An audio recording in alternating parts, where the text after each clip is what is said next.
It shall come to pass, in the days when the dark hunt rides, when the right hand falters and the left hand strays, that mankind shall come to the crossroads of twilight, and all that is, Excuse all me. that was, and all that will be shall balance on the point of a sword, while the winds of the shadow grow. From the Prophecies of the Dragon, translation believed done by Jane Charin, known as Jane Farstrider, shortly before his disappearance. Prologue. Glimmers of the Pattern. Rodoliteralda hated waiting, though he knew well it was the largest part of being a soldier. Waiting for the next battle, for the enemy to move, to make a mistake. He watched the winter forest and was as still as the trees. The sun stood halfway to its peak and gave no warmth. His breath misted white in front of his face, frosting his neatly trimmed mustache and the black fox fur lining his hood. He was glad that his helmet hung at his pommel. His breastplate held the cold and radiated it through his coat and all the layers of wool, silk, and linen beneath. Even Dart's saddle felt cold, as though the white gelding were made of frozen milk. The helmet would have addled his brain. Winter had come late to Arad Doman, very late, but with a vengeance. From summer heat that lingered unnaturally into fall, to winter's heart in less than a month. The leaves that had survived the long summer's drought had been frozen before they could change color, and now they glistened like strange ice-covered emeralds in the morning sun. The horses of the 20-odd armsmen around him occasionally stamped a hoof in the knee-deep snow. It had been a long ride this far, and they had farther to go, whether this day turned out good or ill. Dark Hey, clouds Fire, how you roiled doing? the sky to northward. He did not need his weatherwise there to tell him the temperature would plummet before nightfall. They had to be under shelter by then. Not Oh, as yeah. rough as winter before last. I just wasn't feeling Don't very say good quietly. yesterday, so I didn't The tall do young one. officer had a way of reading Iteralda's mind, and his voice was pitched for the others to hear. Even so, I suppose some men would be dreaming of mulled wine about now. Not this lot, of course. Remarkably abstemious. They all drink tea, I believe. Cold tea. If they had a few birch switches, they'd be stripping down for snow baths. They'll have to keep their clothes on for the time being, Iteralda replied dryly. But they might get some cold tea tonight, if they're lucky. That brought a few chuckles. Quiet chuckles. He had chosen these men with care, and they knew about noise at the wrong time. He himself could have done with a steaming cup of spiced wine or even tea, but it was a long time since merchants had brought tea to Arad Daman. A long time since any outland merchant had ventured farther than the border of Sardaia. By the time news of the outside world reached him, it was as stale as last month's bread. It was more than rumor to begin. That hardly mattered, though. If the White Tower truly was divided against itself, men who could channel really were being called to Camelin. Well, the world would have to do without Rodoliteralda until Arad Daman was whole again. For the moment, Arad Daman was more than enough for any sane man to go on with. Once again, he reviewed the orders he had sent, carried by the fastest I gotta riders roll he a had, couple up. to every noble loyal to the king. It's Divided no as they tweet were by again, bad blood and old feuds, they still shared that much. but hey, it's They still would gather something. their armies and ride when orders came from the wolf, at least so long as he held the king's favor. They would even hide in the mountains and wait at his order. Oh, they would chafe, and some would curse his name, but they would obey. They knew the wolf won battles. More, they knew he won wars. The little wolf, they called him, when they thought he could not hear, but he did not care whether they drew attention to his stature. Well, not much, so long as they rode when and where he said. Very soon they would be riding hard, moving to set a trap that would not spring for months. It was a long chance he was taking. Complex plans had many ways to fall apart. Then This I gotta plan break had some more layers roaches inside up. layers. Everything would be ruined before it began if he failed to provide the bait, or if someone ignored his order to evade couriers from the king. They all knew his reasons, though. Even the most stiff-necked shared them, though few were willing to speak of the matter aloud. He himself had moved like a wraith racing on a storm since he received Al-Salam's latest command. In his sleeve, where the folded paper lay tucked above the pale lace that fell onto his steel-backed gauntlet. They had one last chance, one very small chance, to save Arad Daman. Perhaps even to save Al-Salam from himself, before the Council of Merchants decided to put another man on the throne in his place. Hell yeah, Fire. He had been a good ruler for over 20 years. The light said that he could That'd be be again. cool there. I'd be happy with Around just some crack to the dabs right south, now. Ituralda's hand to the hilt of his I longsword. do got my There was a faint creak of leather my and metal as pen, others eased their weapons. The rest, so I've been taking my silence. time on it. The forest was as still as a frozen tomb. Only a limb breaking under the weight of snow. After a moment, he let himself relax, as much as he had relaxed since the tales came north. Yeah, of the I Dragon was Reborn there for a appearing in the while, sky but fog. Perhaps the man really was the Dragon Reborn. Perhaps he really had appeared in the stuff sky. happens. But whatever the truth, those tales had set Haradaman on fire. Ituralda was sure he could have put out that fire, given a freer hand. It was not boasting to think so. He knew what he could do with a battle, a campaign, or a war. But ever since the council had decided the king would be safer smuggled out of Bandar Eban, Al-Salam seemed to have taken into his head that he was the rebirth of Utter Hawkwing. His signature and seal had marked scores of battle orders since, flooding out from wherever the council had him hidden. They would not say where that was, even to Ituralda himself. Every woman on the council that he confronted went flat-eyed and evasive at any mention of the king. He could almost believe they did not know where Al-Salam was. Ridiculous thought, of course. The council kept an unblinking eye on the king. Ituralda had always believed the merchant houses interfered too much, and he wished they would interfere now. Why they remained silent was a mystery, for a king who damaged trade did not remain long on the throne. He was loyal to his oaths. Al-Salam was a friend besides. But the orders the king sent could not have been better written to achieve chaos. Nor could they be ignored. Al-Salam was the king, but he had commanded Ituralda to march north with all possible speed against a great gathering of Dragonsworn that Al-Salam supposedly knew of from secret spies. Then, 10 days later, with no Dragonsworn yet in sight, an order came to move south again, with all possible speed, against another gathering that never materialized. He had been commanded to concentrate his forces to defend Bandar Eban when a three-pronged attack might have ended it all, and to divide them when a hammer blow could have done the same. To harry ground he knew the Dragonsworn had abandoned, and to march away from where he knew they camped. Worse, Al-Salam's orders often had gone directly to the powerful nobles who were supposed to be following Ituralda, sending Marchir in this direction, Teakal in that, Raman in a third. 4 times pitched battles had resulted from parts of the army blundering into one another in the night while moving to the king's express command and expecting none but enemies ahead. And all the while the Dragonsworn gained numbers and confidence. Ituralda had had his triumphs at Salanja and Messine, at Lake Somo, and Kandalmar. The lords of Qatar had learned not to sell the products of their mines and forges to the enemies of Ardaman, but always Al-Salam's orders wasted his gains. This last order was different, though.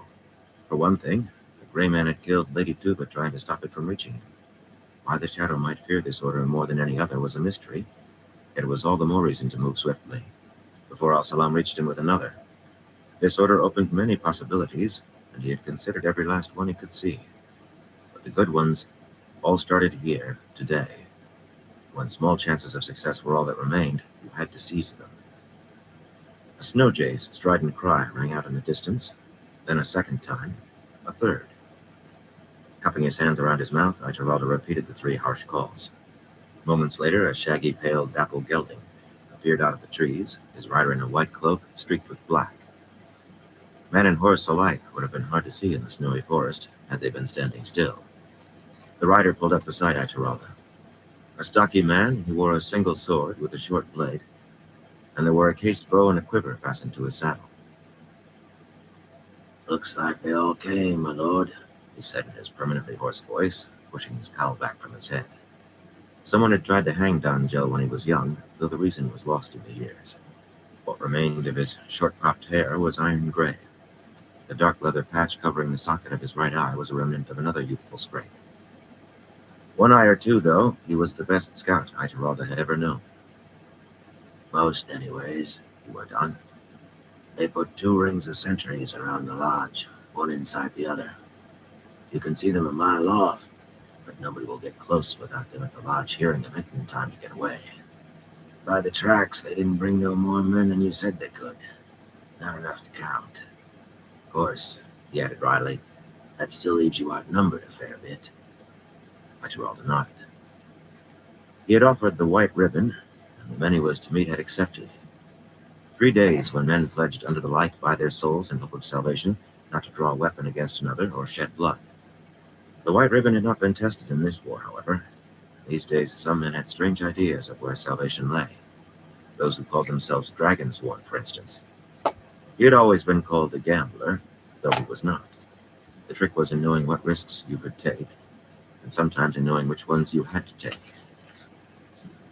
Pulling a packet sewn into oiled silk from his boot top, he handed it to Donjel. "If I don't reach Corin Ford in 2 days, take this to my wife." The scout tucked the packet somewhere beneath his cloak, touched his forehead, and turned his horse west. He had carried its light for Ituralda before, usually on the eve of battle. The light said this was not the time Tamsin would have to open that packet. She would come after him, she had told him so, the first incident ever of a living haunting the dead. "Jalum," Ituralda said, "let us see what waits at Lady Osana's hunting lodge." As he heeled dart forward, the others fell in behind him. The sun rose to its height and began again to descend as they rode. The dark clouds in the north moved closer, and the chill bit deeper. There was no sound but the crunch of hooves breaking through the snow crust. The forest seemed empty, save for themselves. He did not see any of the sentries Donjel had spoken of. The man's opinion of what could be seen from a mile differed from that of most. They would be expecting him, of course, and watching to make sure he was not followed by an army, white ribbon or no white ribbon. A good many of them likely had reasons they felt sufficient to feather Rodolite Heralda with arrows. The Lord might pledge the white ribbon for his men, but would all of those feel bound? Sometimes there were chances you just had to take. About mid-afternoon, Osana's so-called hunting lodge loomed suddenly out of the trees, a mass of pale towers and slender, pointed domes that would have fitted well among the palaces of Bandaraban itself. Her hunting had always been for men of power, the trophies numerous and noteworthy despite her relative youth, and the hunts that had taken place here would have raised eyebrows even in the capital. The lodge lay desolate now. Broken windows gaped like mouths with jagged teeth. None showed a glimmer of light or movement. The snow covering the cleared ground around the lodge had been well trampled by horses, however. The ornate, brass-bound gates of the main courtyard stood open, and he rode through without slowing, followed by his men. The horses' hooves clattered on the paving stones, where the snow had been beaten to slush. No servants came out to greet him, not that he had expected any. Osana had vanished early in the troubles that now shook Aradaman, like a dog shaking a rat, and her servants had drifted quickly to others of her house, taking whatever places they could find. These days, the masterless starved or turned bandit, or dragon-sworn. Dismounting in front of the broad marble stairway at the end of the courtyard, he handed Dart's reins to one of his armsmen, and Jalum ordered the men to take shelter where they could find it for themselves and the animals. Eyeing the marble balconies and wide windows that surrounded the courtyard, they moved as if expecting a crossbow bolt between the shoulder blades. One set of stable doors stood slightly ajar, but in spite of the cold, they divided themselves between the corners of the courtyard, huddling with the horses where they could keep watch in every direction. If the worst came, perhaps a few might make it out. Removing his gauntlets, he tucked them behind his belt and checked his lace as he climbed the stairs with Jalum. Snow that had been trodden underfoot and frozen again crackled beneath his boots. He refrained from looking anywhere but straight ahead. He must appear supremely assured, as though there were no possibility events should go other than as he expected. Confidence was one key to victory. The other side believing you were confident was sometimes almost as good as actually being confident. At the head of the stairs, Jalum pulled open one of the tall carved doors by its gilded ring. Ituralda touched his beauty spot with a finger to make sure it was in place. His cheeks were too cold to feel the black velvet star clinging before he stepped inside. The cavernous entry hall was as icy as the outside. Their breath made feathered mists. Unlit, the space seemed already wreathed in twilight. The floor was a colorful mosaic of hunters and animals, the tiles chipped in places, as though heavy weights had been dragged over them, or perhaps dropped. Aside from a single toppled plinth that might once have held a large vase or a small statue, the hall was bare. What the servants had not taken when they fled had long since been looted by bandits. Rolled up, A single man awaited them, white-haired and more gaunt than when Ituralda had last seen him. His breastplate was battered, and his earring was just a small gold hoop, but his lace was immaculate, and the sparkling red quarter moon beside his left eye would have gone well at court in better times. "By the light, be welcome under the white ribbon, Lord Ituralda," he said formally with a slight bow. "By the light, I come under the white ribbon, Lord Shimron," Ituralda replied, making his courtesy in return.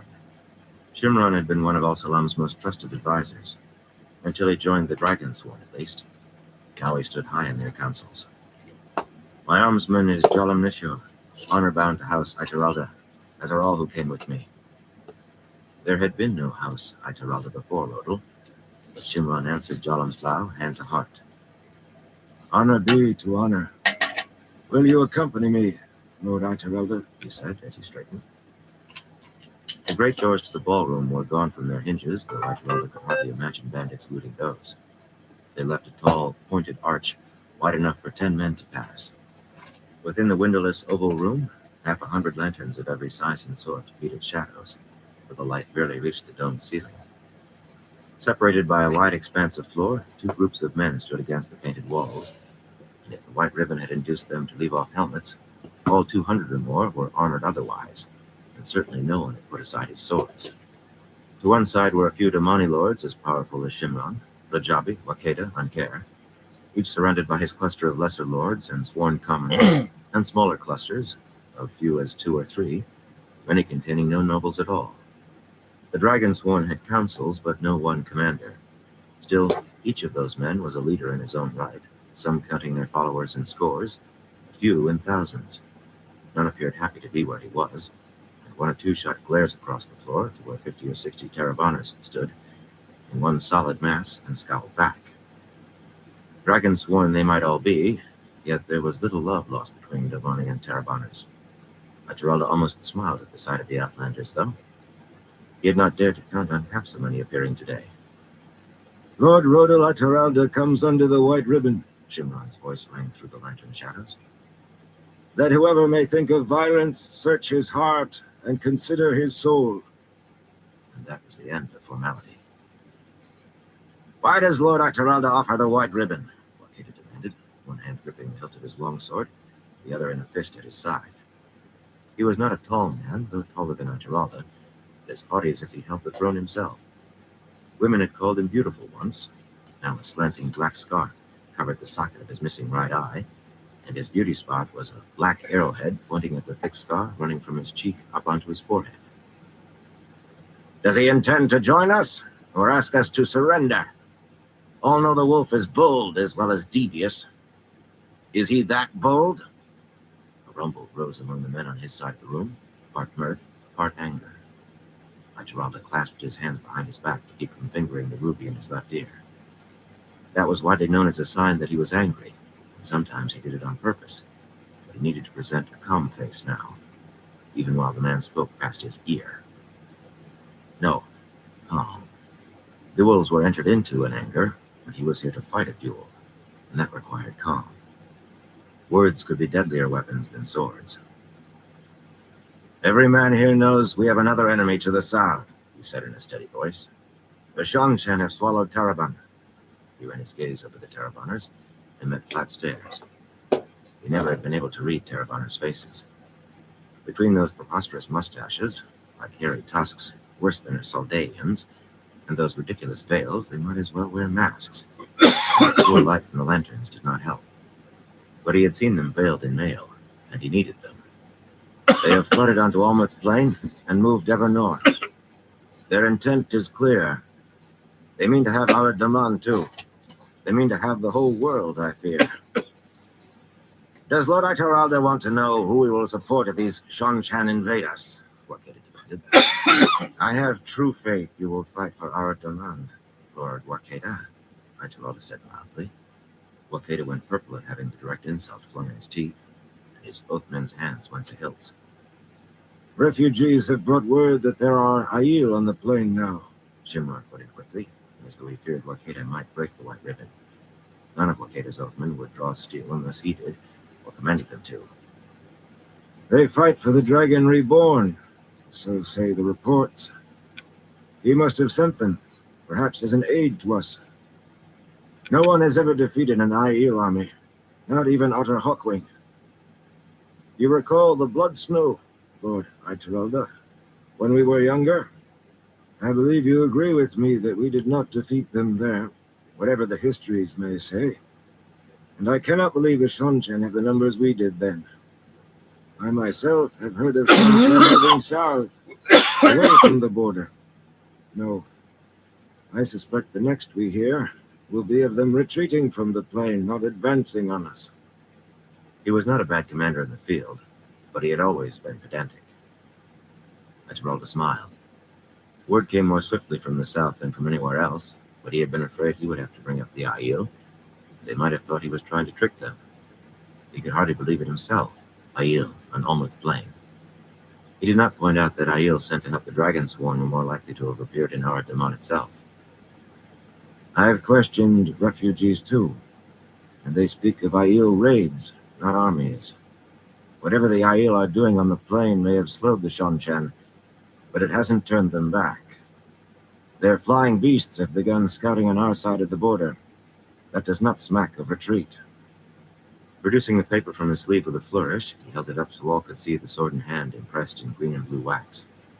As always of late, he had used a hot blade to separate the royal seal on one side while leaving it whole, so he could show it unbroken to doubters. There had been plenty of those when they heard some of Al-Salam's orders. I have orders from King Al-Salam to gather as many men as I can, from wherever I can find them, and strike as hard as I can at the Shonchan. He took a deep breath. Here, he took another chance, and Al-Salam might have his head on the block unless the dice fell the right way. I offer a truce. I pledge in the king's name not to move against you in any way, so long as the Shonchan remain a threat to Arad Daman. If you will all pledge the same and fight beside me against them until they are beaten back. A stunned silence answered him. Bullneck Rajabi appeared poleaxed. Wakeda chewed his lip like a startled girl. Then Shimron muttered, Can they be beaten back, Lord Aiteralda? I faced their chained Aes Sedai on Almuth Plain, as did you. Boots scraped the floor as men shifted their feet and faces darkened in bleak anger. No man liked to think he was helpless before an enemy, but enough had been there in the early days with Aiteralda and Shimron for all to know what this enemy was like. They can be defeated, Lord Shimron, Aiteralda replied, even with their little surprises. A strange thing to call the earth erupting under your feet, and scouts that rode what looked like shadow spawn, but he had to sound assured as well as look it. Besides, when you knew what the enemy could do, you adapted. That had been one core of warfare long before the Shonchan appeared. Darkness cut the Shonchan advantages, and so did storms.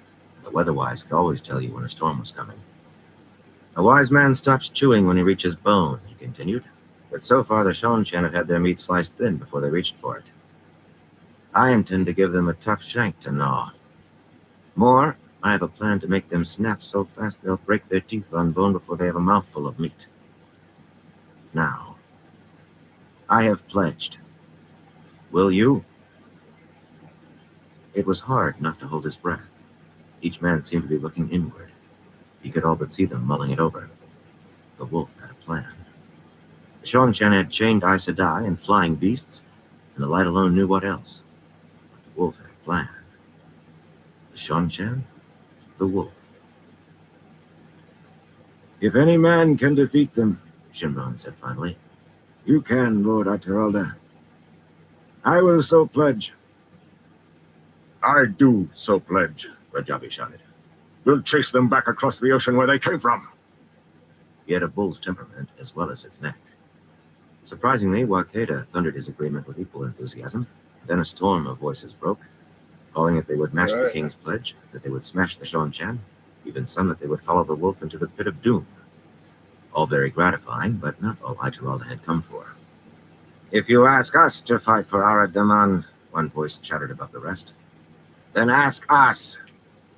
The men who had been calling their pledges fell to angry mutters and half-heard curses. Hiding his pleasure behind a bland expression, Aiteralda turned to face the speaker on the other side of the room. The Tarabanar was a lean man, with a sharp nose that made a tent of his veil. His eyes were hard, though, and keen. Some of the other Tarabanars frowned as if displeased he had spoken, so it appeared they had no one leader any more than the Damani. But he had spoken. Aiteralda had hoped for the pledges he had received, but they were not necessary to his plan. The Tarabanars were.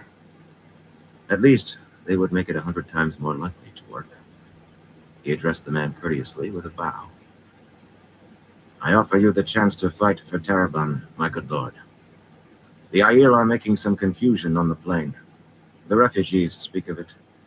Tell me, could a small company of your men, 100, perhaps 2, cross the plain in that disorder and enter Terabon, if their armor was marked with stripes, as those who ride for the Shonchan? It seemed impossible the Terabonner's face could grow any tighter, yet it did, and it was the turn of the men on his side of the room to mutter angrily and curse. Enough word had come north for them to know of a king and panarch put on their thrones by the Shonchan, and swearing fealty to an empress on the other side of the Arath Ocean. They could not like reminders of how many of their countrymen now rode for this empress. Most of the Shonchan on Almouth Plain were Terabonners. What good could one small company do? The lean man growled, contemptuous. Little good, Ituralda replied. But if there were 50 such companies, 100, these Terabonners might have that many men behind them, all told. If they all struck on the same day, all across Terabon, I myself would ride with them, and as many of my men as can be outfitted in Terabonner armor. Just so you will know, this is not simply a stratagem to get rid of you. Behind him, the Demani began protesting loudly. Wakeda the loudest of all, if it could be believed. The wolf's plan was all very well, but they wanted the wolf himself at their head. Most of the Terabonners began arguing among themselves over whether so many men could cross the plain without being discovered, even in such small bands, over what good, if any, they could do in Terabon in small companies, or whether they were willing to wear armor marked with Shonchan stripes. Terabonners argued as easily as Saldeans, and as hotly. Not the sharp-nosed man. He met Ituralda's gaze steadily, then gave a slight nod. It was hard to tell behind those thick mustaches, but Ituralda thought he smiled. The last tension faded from Ituralda's shoulders. The fellow would not have agreed while the others argued, if he were not more of a leader among them than he seemed. The others would come, too, he was certain. They would ride south with him into the heart of what the Shonchan considered their own, and slap them hard and full across the face. The Terabonners would want to stay afterward, of course, and continue the fight in their own homeland. He could not expect anything more, which would leave him and the few thousand men he could take with him to be hounded back north again, all the long way across Almouth Plain, if the light shone on him, hounded with fury. He returned the Terabonner's smile, if smile it was. With any luck, furious generals would not see where he was leading them until it was too late. And if they did, well, he had a second plan. Eamon Valda held his cloak tight around himself as he tramped through the snow among the trees. Cold and steady, the wind sighed through the snow-laden branches, a deceptively quiet sound in the damp gray light. It sliced through the thick white wool as through gauze, chilling him to the bone. The camp sprawling around him through the forest was too quiet. Movement provided a little warmth, but in this, men huddled together unless driven to move. Abruptly, he stopped in his tracks, wrinkling his nose at a sudden stench, gagging foulness like 20 midden heaps crawling with maggots. He did not gag. Instead, he scowled.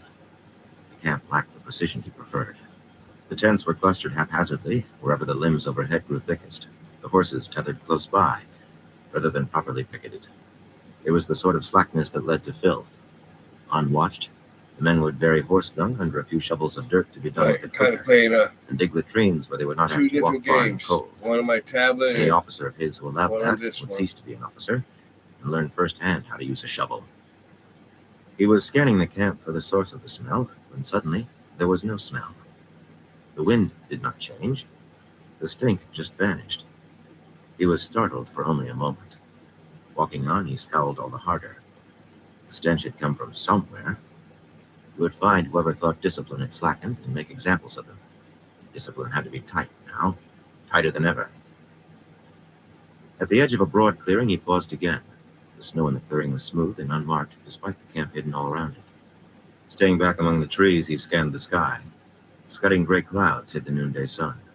A flicker of motion made his breath catch before he realized it was just a bird, some small brown thing, wary of hawks and staying low.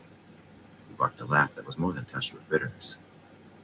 Little more than a month since the light-cursed Shonchan had swallowed Amador and the Fortress of Light in one unbelievable gulp. But he had learned new instincts.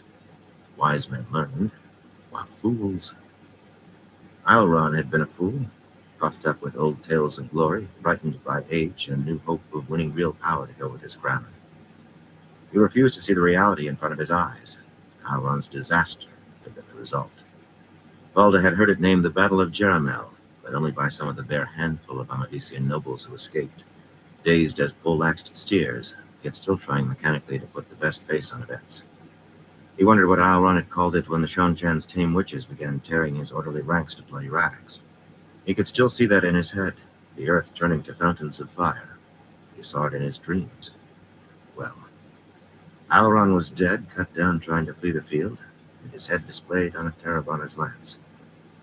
A suitable death for a fool. He, on the other hand, had over 9,000 of the children gathered around him.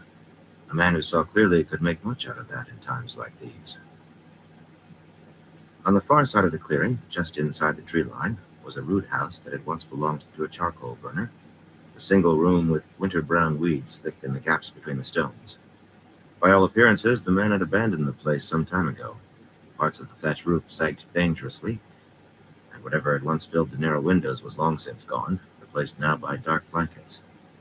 2 guards stood beside the ill-fitting wooden door, big men with the scarlet shepherd's crook behind the golden sun flare on their cloaks. They had their arms wrapped around themselves and were stamping their boots against the cold. Neither could have reached his sword in time to do any good, and Bald had been an enemy. Questioners liked to work indoors. Their faces might have been carved stone as they watched him approach.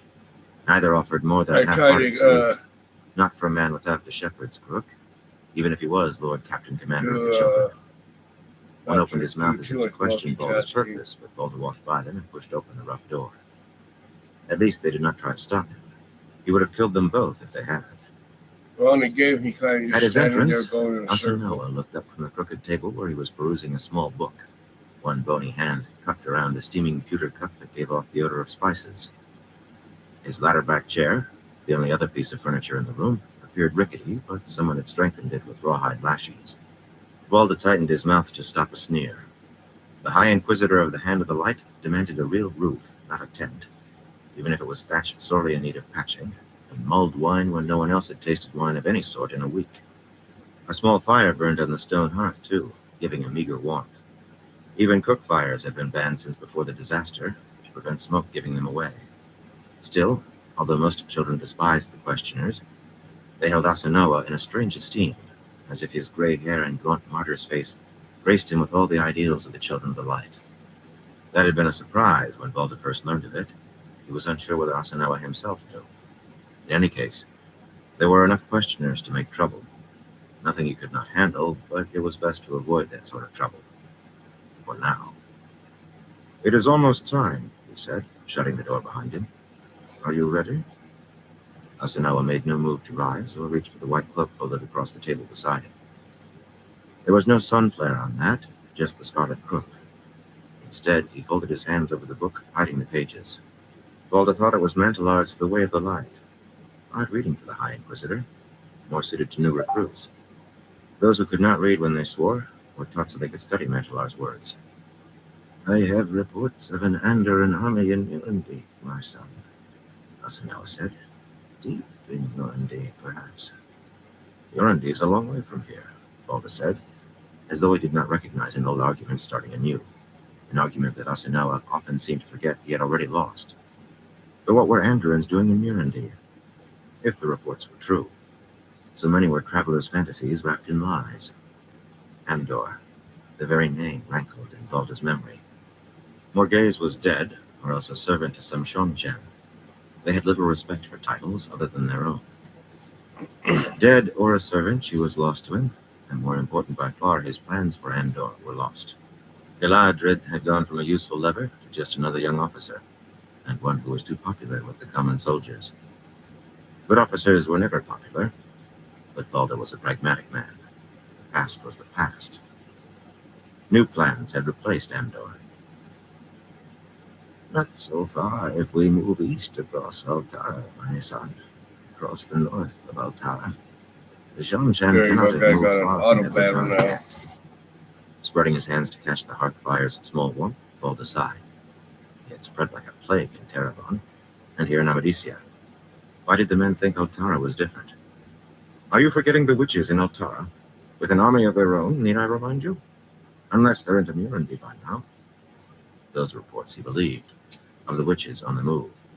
In spite of himself, his voice rose. Maybe this so-called Andoran army you've heard about is the witches in their army. They gave Camelin to Althor, remember? And Ilion, and half the east. Do you really believe the witches are divided? Do you? Slowly, he drew a deep breath, calming himself. Trying to. Every tale out of the east was worse than the last. A gust of wind down the chimney blew sparks into the room, and he stepped back with a curse. Bloody peasant hubble. Even the chimney was ill-made. Asunawa snapped the small book shut between his palms. His hands were folded as in prayer, but his deep-set eyes suddenly seemed hotter than the fire. I believe the witches must be destroyed. That is what I believe. I'd settle for knowing how the Shonchan tamed them. With enough tame witches, he could drive Althor out of Andor, out of Ilion, and everywhere else he had settled like the shadow itself. He could better Hawkwing himself.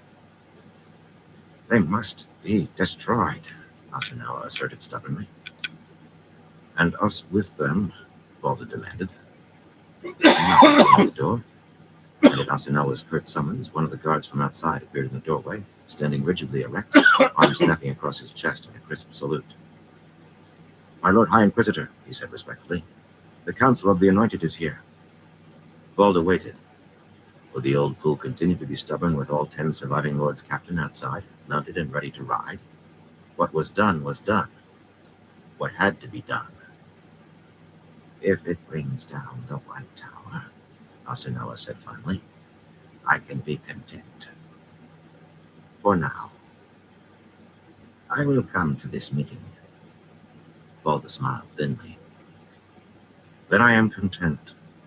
We will see the witches fall together. Certainly, he would see them fall. I suggest you have your horse ready. We have a long way to ride by nightfall. Whether Asunawa would see it with him was another matter. Gabriella enjoyed her rides through the wintry woods with Loghain and Tovann. He always let Tovann and her follow at their own pace in a semblance of privacy, so long as they did not lag too far behind. The two Aes Sedai seldom spoke more than absolutely necessary, though, even when they truly were private. They were far from friends. In fact, Gabriella often wished Tovann would ask to stay behind when Loghain offered these outings. It would have been very pleasant to be really alone. Holding her reins in one green-gloved hand and keeping her fox-lined cloak shut with the other, she let herself feel the cold, just a little, just for the refreshing vigor of it. The snow was not deep, but the morning air was crisp. Dark gray clouds promised more snow soon. High overhead flew a long-winged bird of some sort. An eagle, perhaps. Birds were not her strong point. Plants and minerals stayed in one place while you studied them, and so did books and manuscripts, though those might crumble under her fingers if they were old enough. She could barely make the bird out at that height in any case, but an eagle fit the landscape. Woodland surrounded them, small dense thickets dotted among more widely spaced trees.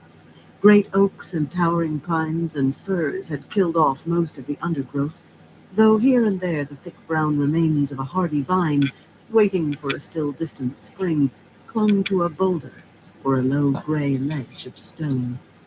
She carefully held that landscape in her mind like a novice exercise, chill and empty. With no one in sight except her two companions, she could almost imagine she was somewhere other than the Black Tower.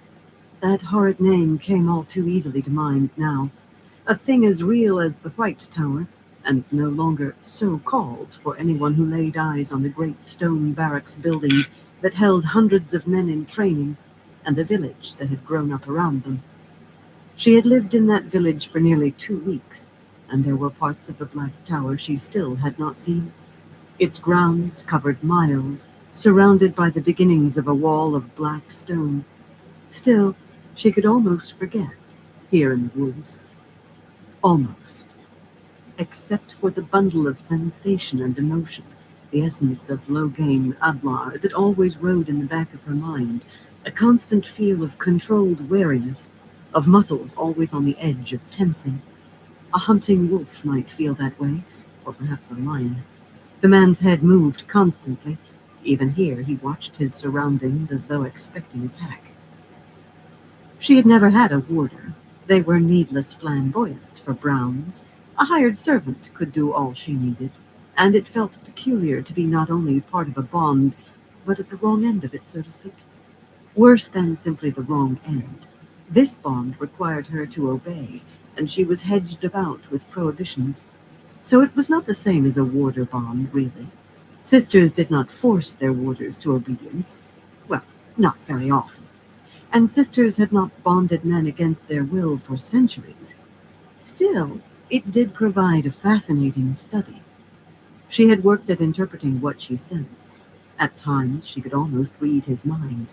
Other times, it was like fumbling through a mine shaft with no lamp. She supposed she would try to study if her neck were stretched on the headsman's block, which, in a very real way, it was. He could sense her as well as she could him. She must always remember that. Some of the Ashaman might believe the Aes Sedai were resigned to their captivity, but only a fool could think 51 sisters who had been forcibly bonded would all embrace resignation, and Logain was no fool. Besides, he knew they had been sent to destroy the Black Tower. Yet, if he suspected that they were still trying to find a way to end the threat of hundreds of men who could channel light, constrained as they were, one order could halt them in their tracks. You will do nothing to harm the Black Tower. She could not understand why that command had not been given as a simple precaution. They must succeed. Fail, and the world was doomed. Logain turned in his saddle, an imposing, broad-shouldered figure in a well-fitting coat, dark as pitch, without a touch of color, save for the silver sword and the red and gold dragon on his high collar. His black cloak was thrown back, as though he were refusing to let the cold touch him. He might be. These men seemed to believe they had to fight everything all the time. He smiled at her, reassuringly, and she blinked. Had she let too much anxiety slip into her end of the bond? It was such a delicate dance, trying to control her emotions, to present just the right responses. It was almost like taking the test for the shawl, where every weave had to be made exactly so, without the slightest falter, despite every manner of distraction. Only this test went on and on and on. He turned his attention on Tovann, and Gabriella exhaled softly. Just a smile, then, a companionable gesture.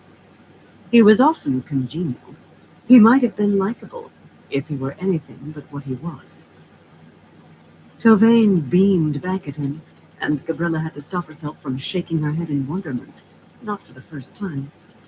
Pulling her hood a little forward as though against the cold, so it sheltered her face while giving her an edge to peek around, she studied the Red Sister surreptitiously.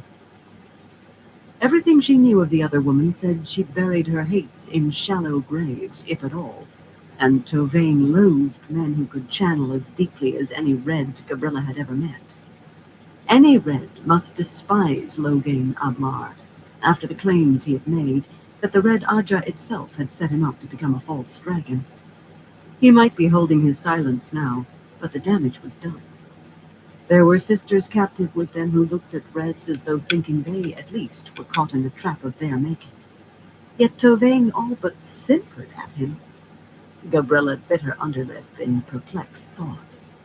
True, Dessandra and Lanai had ordered everyone to achieve cordial relations with the Ashaman who held their bonds. The men must be lulled before the sisters could do anything useful. But Tovann bristled openly at every command from either sister. She had detested yielding to them, and might have refused if Lanai were not also Red, no matter that she had admitted it must be so, or that no one had recognized her authority once she led them into captivity. She hated that, too. Yet that was when she had begun smiling at Logain. For that matter, how could Logain sit at the other end of her bond and take that smile as anything but fraud? Gabriella had picked at that knot before, too, without coming close to untying it. He knew too much about Tovann. Knowing her Aja should have been enough. Yet Gabriella felt as little suspicion in him when he looked at the Red Sister as when he looked at her. He was hardly free of suspicion. The man was distrustful of everyone, it seemed, but less of any sister than of some Ashaman. That made no sense either. He's no fool, she reminded herself.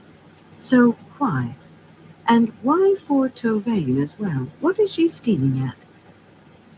Abruptly, Tovann flashed that seemingly warm smile at her and spoke as if she had voiced at least one of her questions aloud. With you near, she murmured in a mist of breath, he's barely aware of me. You've made him your captive, sister. Caught by surprise, Gabriella flushed in spite of herself. Tovann never made conversation, and to say she disapproved of Gabriella's situation with Logan was to understate drastically.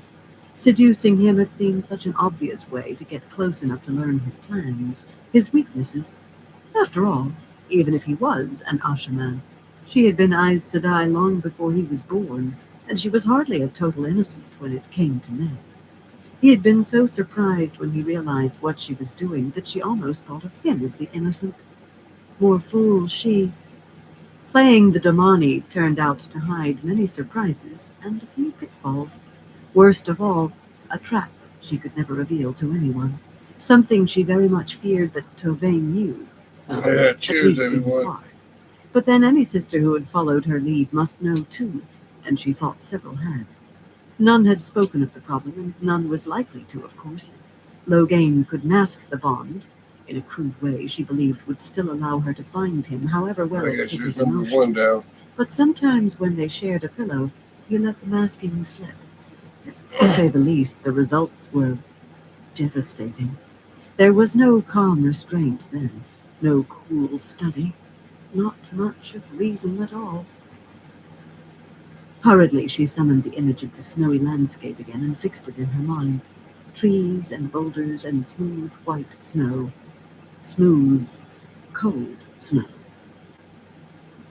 Logain did not look back at her or give any outward sign, but the bond told her that he was aware of her momentary loss of control.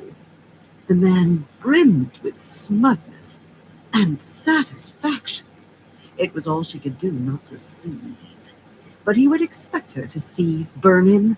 He had to know what she felt from him.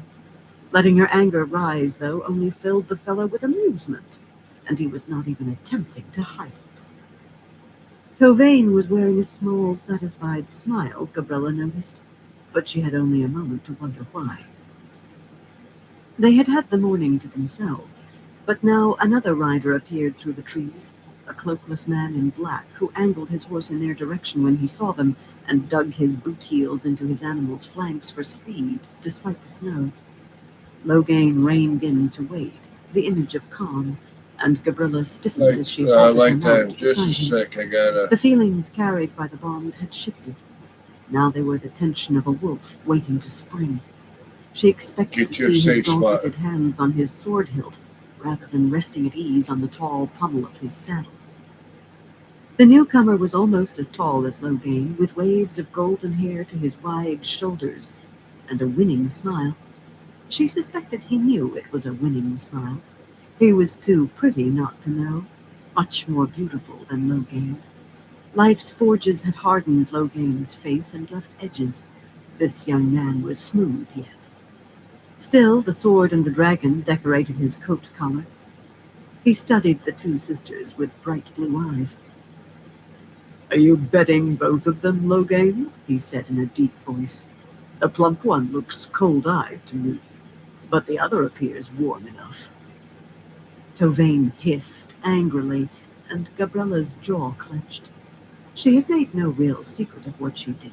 She was no Kyrianan to cloak in privacy what she was ashamed of in public, but that did not mean she expected to have it bantered about.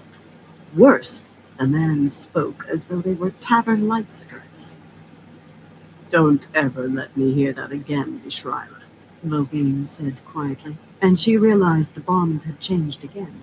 It was cold now, cold to make the snow seem warm, cold to make a grave seem warm. She had heard that name before, Atal Mishraila, and felt distrust in Logain when he spoke it, certainly more than he felt for her or Tovann.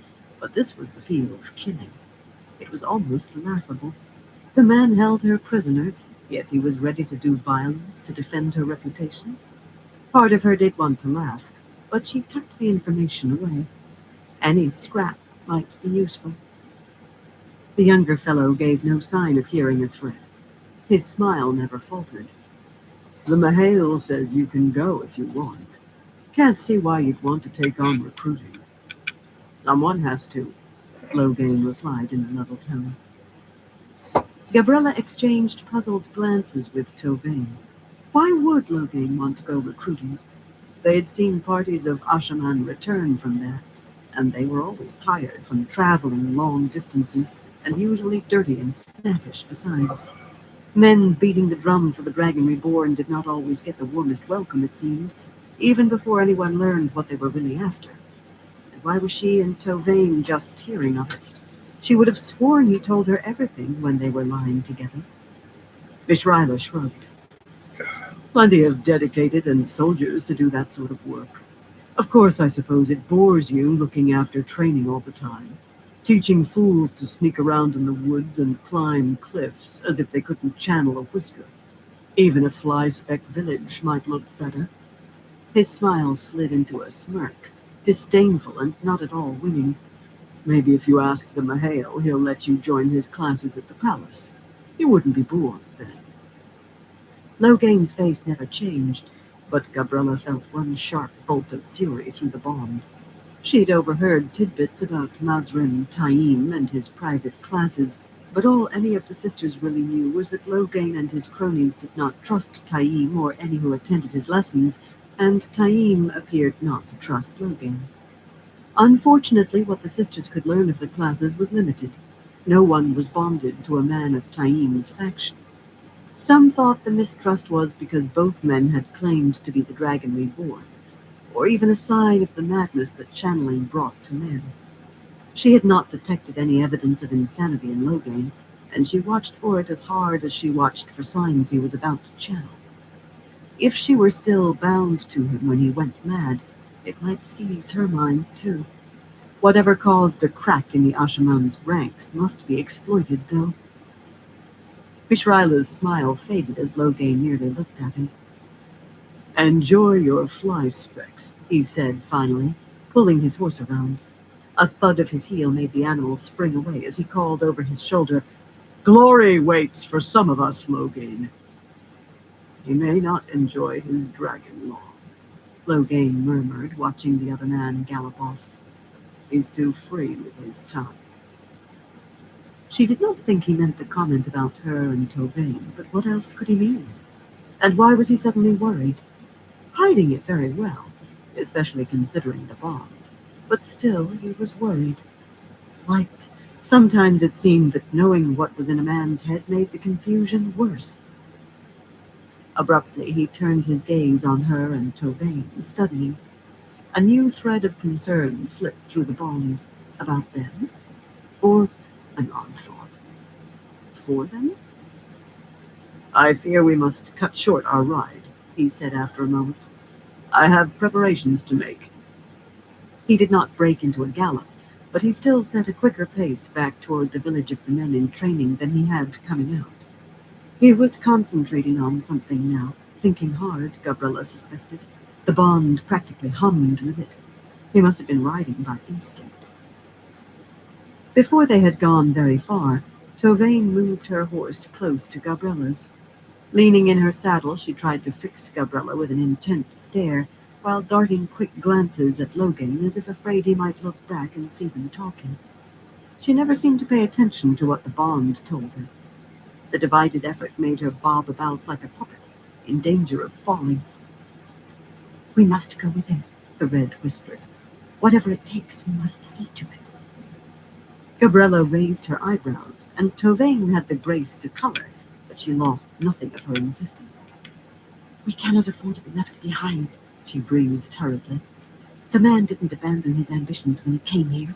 Whatever vileness he plans, we can do nothing if we aren't right there when he tries. I can see what's in front of my nose, Gabriella said sharply, and felt relief when Tauvain simply nodded and fell silent. It was all Gabriella could do to control the fear that was rising in her. Did Tauvain never think about what she must sense through the bond? Something that had always been there in the connection with Logain. Determination now lay hard and sharp as a knife. She thought she knew what it meant this time, and knowing made her mouth dry. Against whom she could not say, but she was sure that Logain Ablar was riding to war. Slowly descending one of the wide hallways that spiraled gently through the white tower, Yukiri felt prickly as a starved cat. She could barely make herself listen to what the sister gliding beside her was saying. The morning was still dim, first light darkened by the snow falling heavily on Tar Valon, and the middle levels of the tower were as icy as a borderland winter. Well, perhaps not so cold as that, she allowed after a moment. She had not been that far north in a number of years, and memory expanded what it did not shrink. That was the reason written records were so important, except when you did not dare write down anything, at least. Still, it was chill enough. For all the ancient builders' cleverness and skill, heat from the great furnaces in the basement never reached this high. Drafts made the flames dance on the gilded stand lamps, and some were strong enough to stir the heavy tapestries spaced along the white walls. Spring flowers and woodlands and exotic animals and birds, alternating with scenes of tower triumphs that would never be displayed in the public areas below. Her own rooms, with their warm fireplaces, would once have been much more comfortable. News from the outside world churned through her head despite her efforts to avoid it. Or rather, more often, the lack of solid news. What eyes and ears reported from Altara and Arad Doman was all confusion, and the few reports beginning to seep out of Tarabon again were frightening. Rumor put the borderland rulers everywhere from the Blight to Andor to Amadisia to the Aiel Waste. The only confirmed fact was that none were where they were supposed to be, guarding the Blight border. The Aiel were everywhere, and finally out of Althor's control, it appeared, if they had ever been in it. The latest news from Murundi made her want to grind her teeth and weep at the same time, while Kyrian, sisters all over the Sun Palace, some suspected of being rebels and none known to be loyal, and still no word of Koiran and her embassy since they departed the city, though they should have been back in Tar Valon long since. And as if that were not enough, Althor himself had vanished like a soap bubble yet again. Could the tales that he had half destroyed the Sun Palace be true? Light, the man could not go mad yet. Or had Elida's witless offer of protection frightened him into hiding? Did anything frighten him? He frightened her. He frightened the rest of the hall, too. Let them put whatever face on it they wanted. The only thing truly certain was that none of that mattered a spit in a rainstorm. Knowing so did not help her mood in the slightest. Worry over being caught in a tangle of roses, even if the thorns might kill you eventually, was a luxury when you had a knife point pressed to your ribs. Every time she's left the tower in the last 10 years, it has been on her own affairs, so there are no recent records to check, her companion murmured. It's difficult to learn exactly when she has been out of the tower and remain discreet.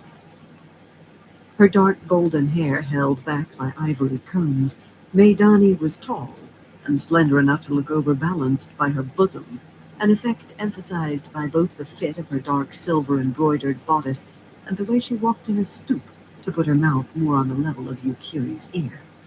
Her shawl was caught on her wrists, the long gray fringe dragging the floor tiles. Straighten your backbone, Yukiri growled quietly. My ears aren't clogged with dirt. The other woman jerked herself upright, faint splashes of color in her cheeks. Pulling her shawl higher on her arms, Maidani half glanced over her shoulder toward her warder, Leonin, who was following at a discreet distance. If they could barely hear the faint tinkle of the silver bells in the lean man's black braids, though, he could hear nothing said in a moderate tone. The man knew no more than necessary, precious little, in fact, except that his Aes Sedai wanted certain things of him. That was enough for any good warder. and he might cause problems if he learned too much. But there was no need for whispering. People who saw whispering wanted to know what the secret was. The other gray was no more the source of her irritation than the outside world, however, even if the woman was a jackdaw in swan's feathers. Not the main source, anyway. A disgusting thing, a rebel pretending loyalty. Yet Yukiri was actually glad that Seirin and Kavara had convinced her that they should not yet turn Maidani and her sister jackdaws over to Tower Law. Their wings were clipped now, and they were useful. They might even gain a measure of clemency for when they did face justice. Of course, when the oath that had clipped Maidani's wings came out, Yukiri might easily find herself wishing for clemency herself. Rebels or not, what she and the others had done with Maidani and her confederates was as far outside the law as murder or treason. An oath of personal obedience, sworn on the oath rod itself, sworn under duress, was all too close to compulsion, which was clearly prohibited if not really defined. Still, sometimes you had to smudge the plaster to smoke out hornets, and the Black Aja were hornets with venomous stings. The law would have its course in due time. Without the law, there was nothing, but she needed to be more concerned with whether she would survive the smoking out than with what penalties the law would exact. Corpses had no need to worry about punishment. She motioned curtly for Maidani to go on, but no sooner had the other woman opened her mouth than 3 browns rounded a corner from another hallway right in front of them, flaunting their shawls like queens. Yukiri knew Maris Thornhill and Dorays Messianos slightly, in the manner sitters knew sisters from other Ajas who spent long periods in the tower, which was to say enough to attach names to faces and not much more. Mild and absorbed in their studies was how she would have described them, if pressed. Ellen Worrell was so newly raised to the shawl, she still should have been bobbing curtsies on instinct. Instead of offering courtesies to a sitter, though, all 3 stared at Yukiri and Maidani the way cats stared at strange dogs, or maybe dogs at strange cats. No mildness there. "May I ask about a point of our fellow-in-law, sitter?" Maidani said, as smoothly as if that were what she had been intending to say all along. Yukiri nodded, and Maidani began rambling about fishing rights on rivers versus lakes. Hardly an inspired choice.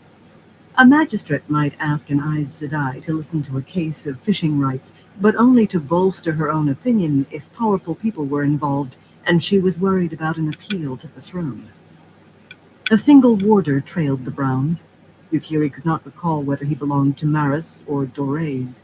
A heavy-set fellow with a hard, round face and a dark topknot, who eyed Leonin and the swords on his back with the distrust surely picked up from his sister. That pair stalked by up the slowly spiraling corridor with plump chins high, the skinny Newlin leaping anxiously to keep up. If I like this, The I'll be warder right back. strode after them, radiating the air of a man in hostile country. Hostility was all too usual nowadays. The invisible walls between the Ajas, once barely thick enough to hide each Aja's own mysteries, had become hard stone ramparts with moats. No, not moats. Chasms, deep and wide.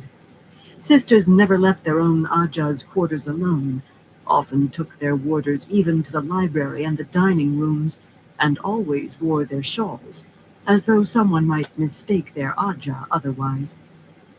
Yukiri herself was wearing her best, embroidered in silver and thread of gold, with the long silk fringe that hung to her ankles. So she supposed she was flaunting her Aja a bit too, and lately she had been considering that a dozen years was long enough to go without a warder. A horrible thought, once she sifted out the source. No sister should have need of a warder inside the White Tower.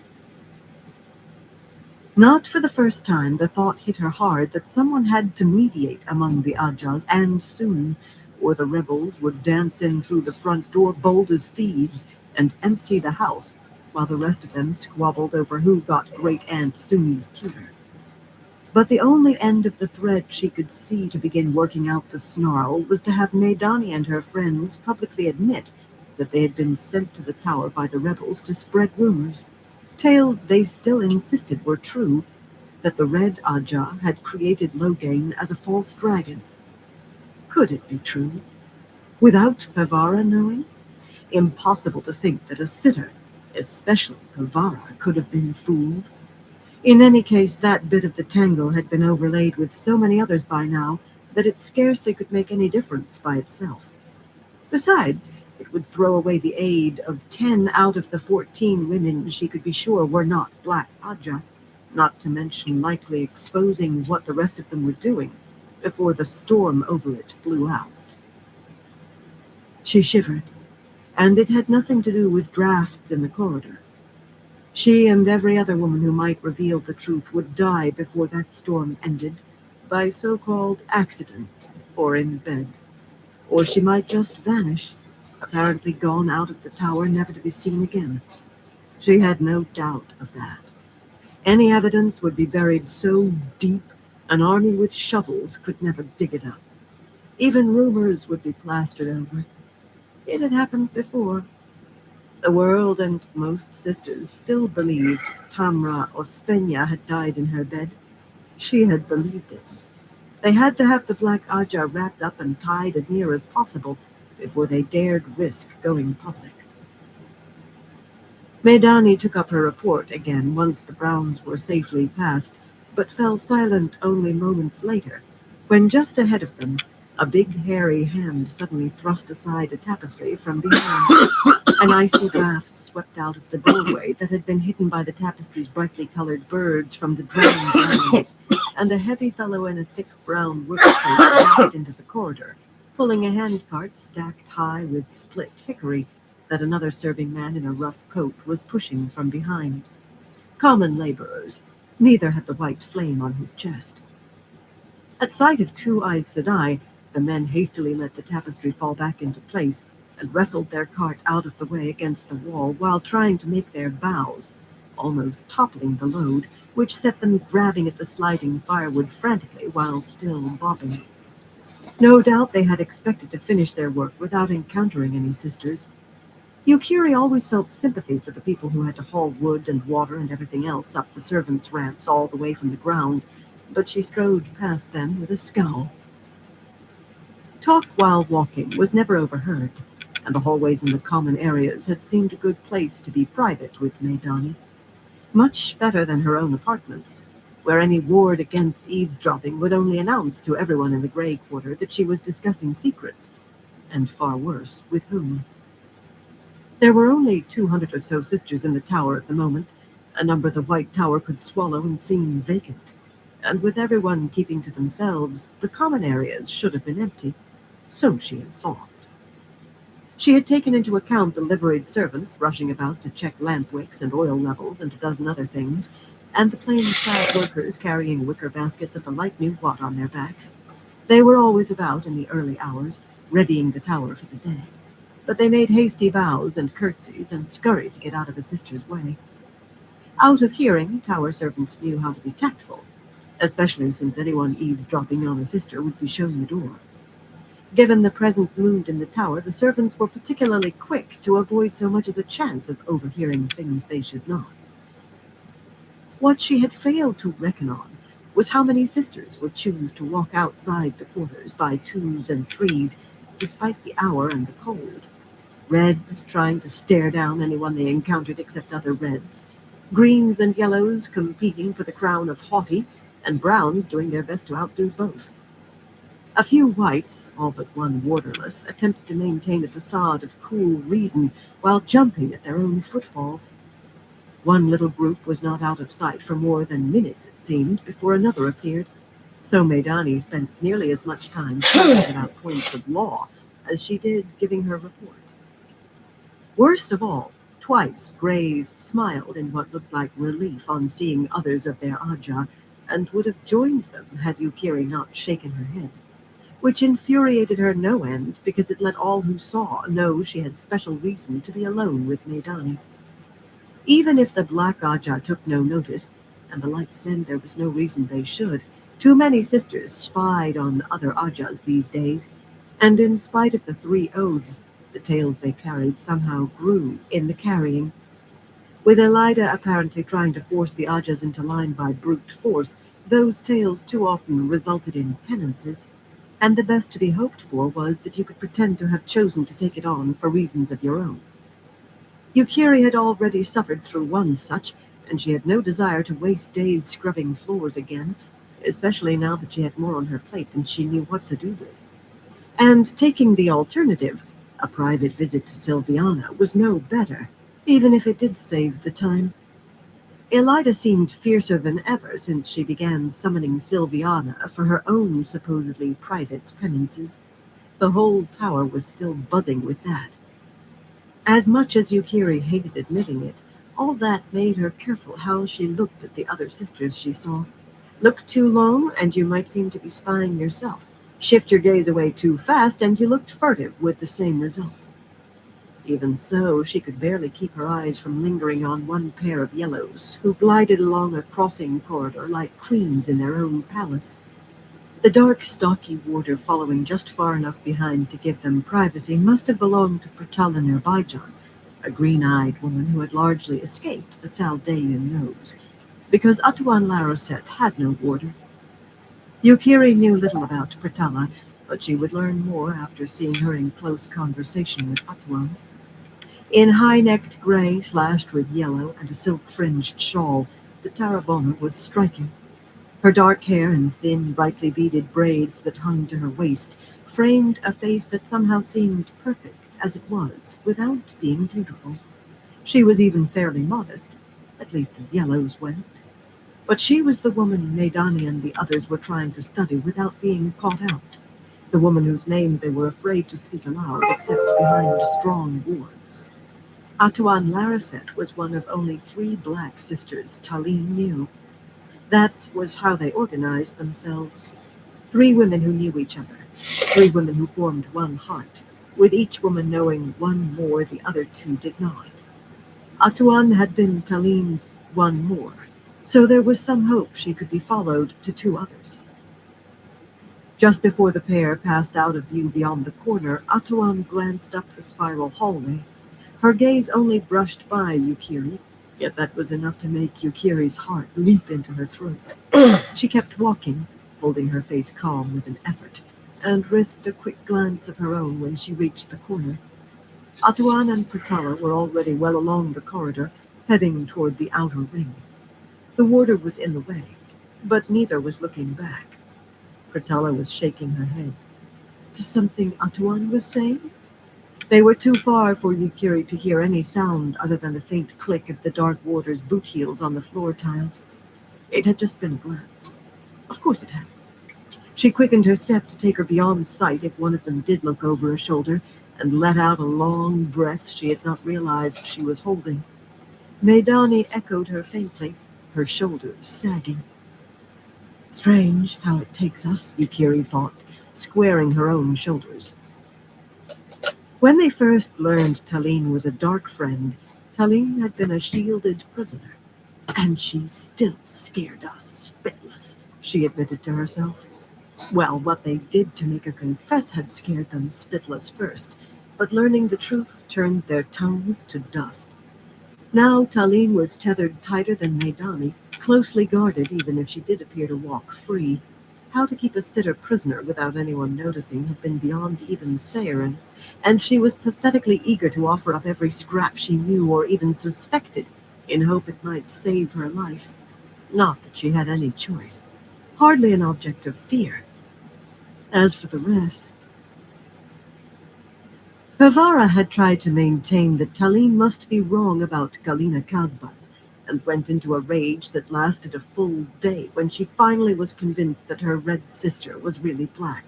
She still spoke of strangling Galina with her own hands. Yukiri herself had felt a cold detachment when Tamila Kinderode was named.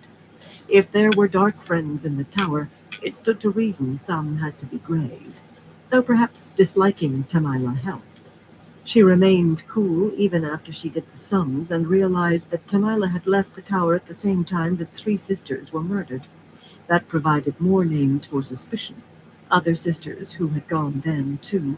But Galena and Talila and the rest were out of the tower, beyond reach for the moment, and only the two could be proven dark friends.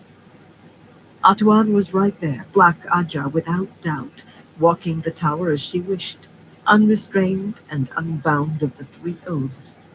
And until Doacine could arrange for her to be questioned in secret, a difficult matter even for a sitter of Atuan's Aja, since it had to be a secret from everyone, until then all they could do was watch.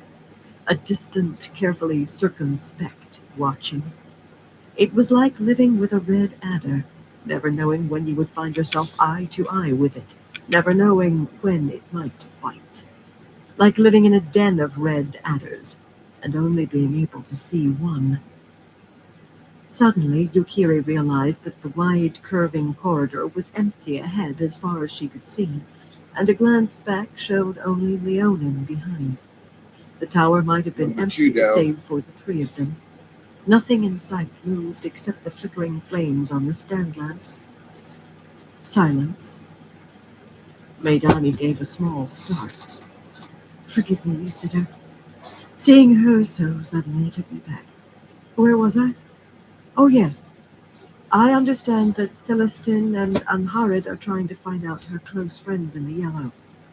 Celestine and Anharid were Maidani's fellow conspirators, both Yellows.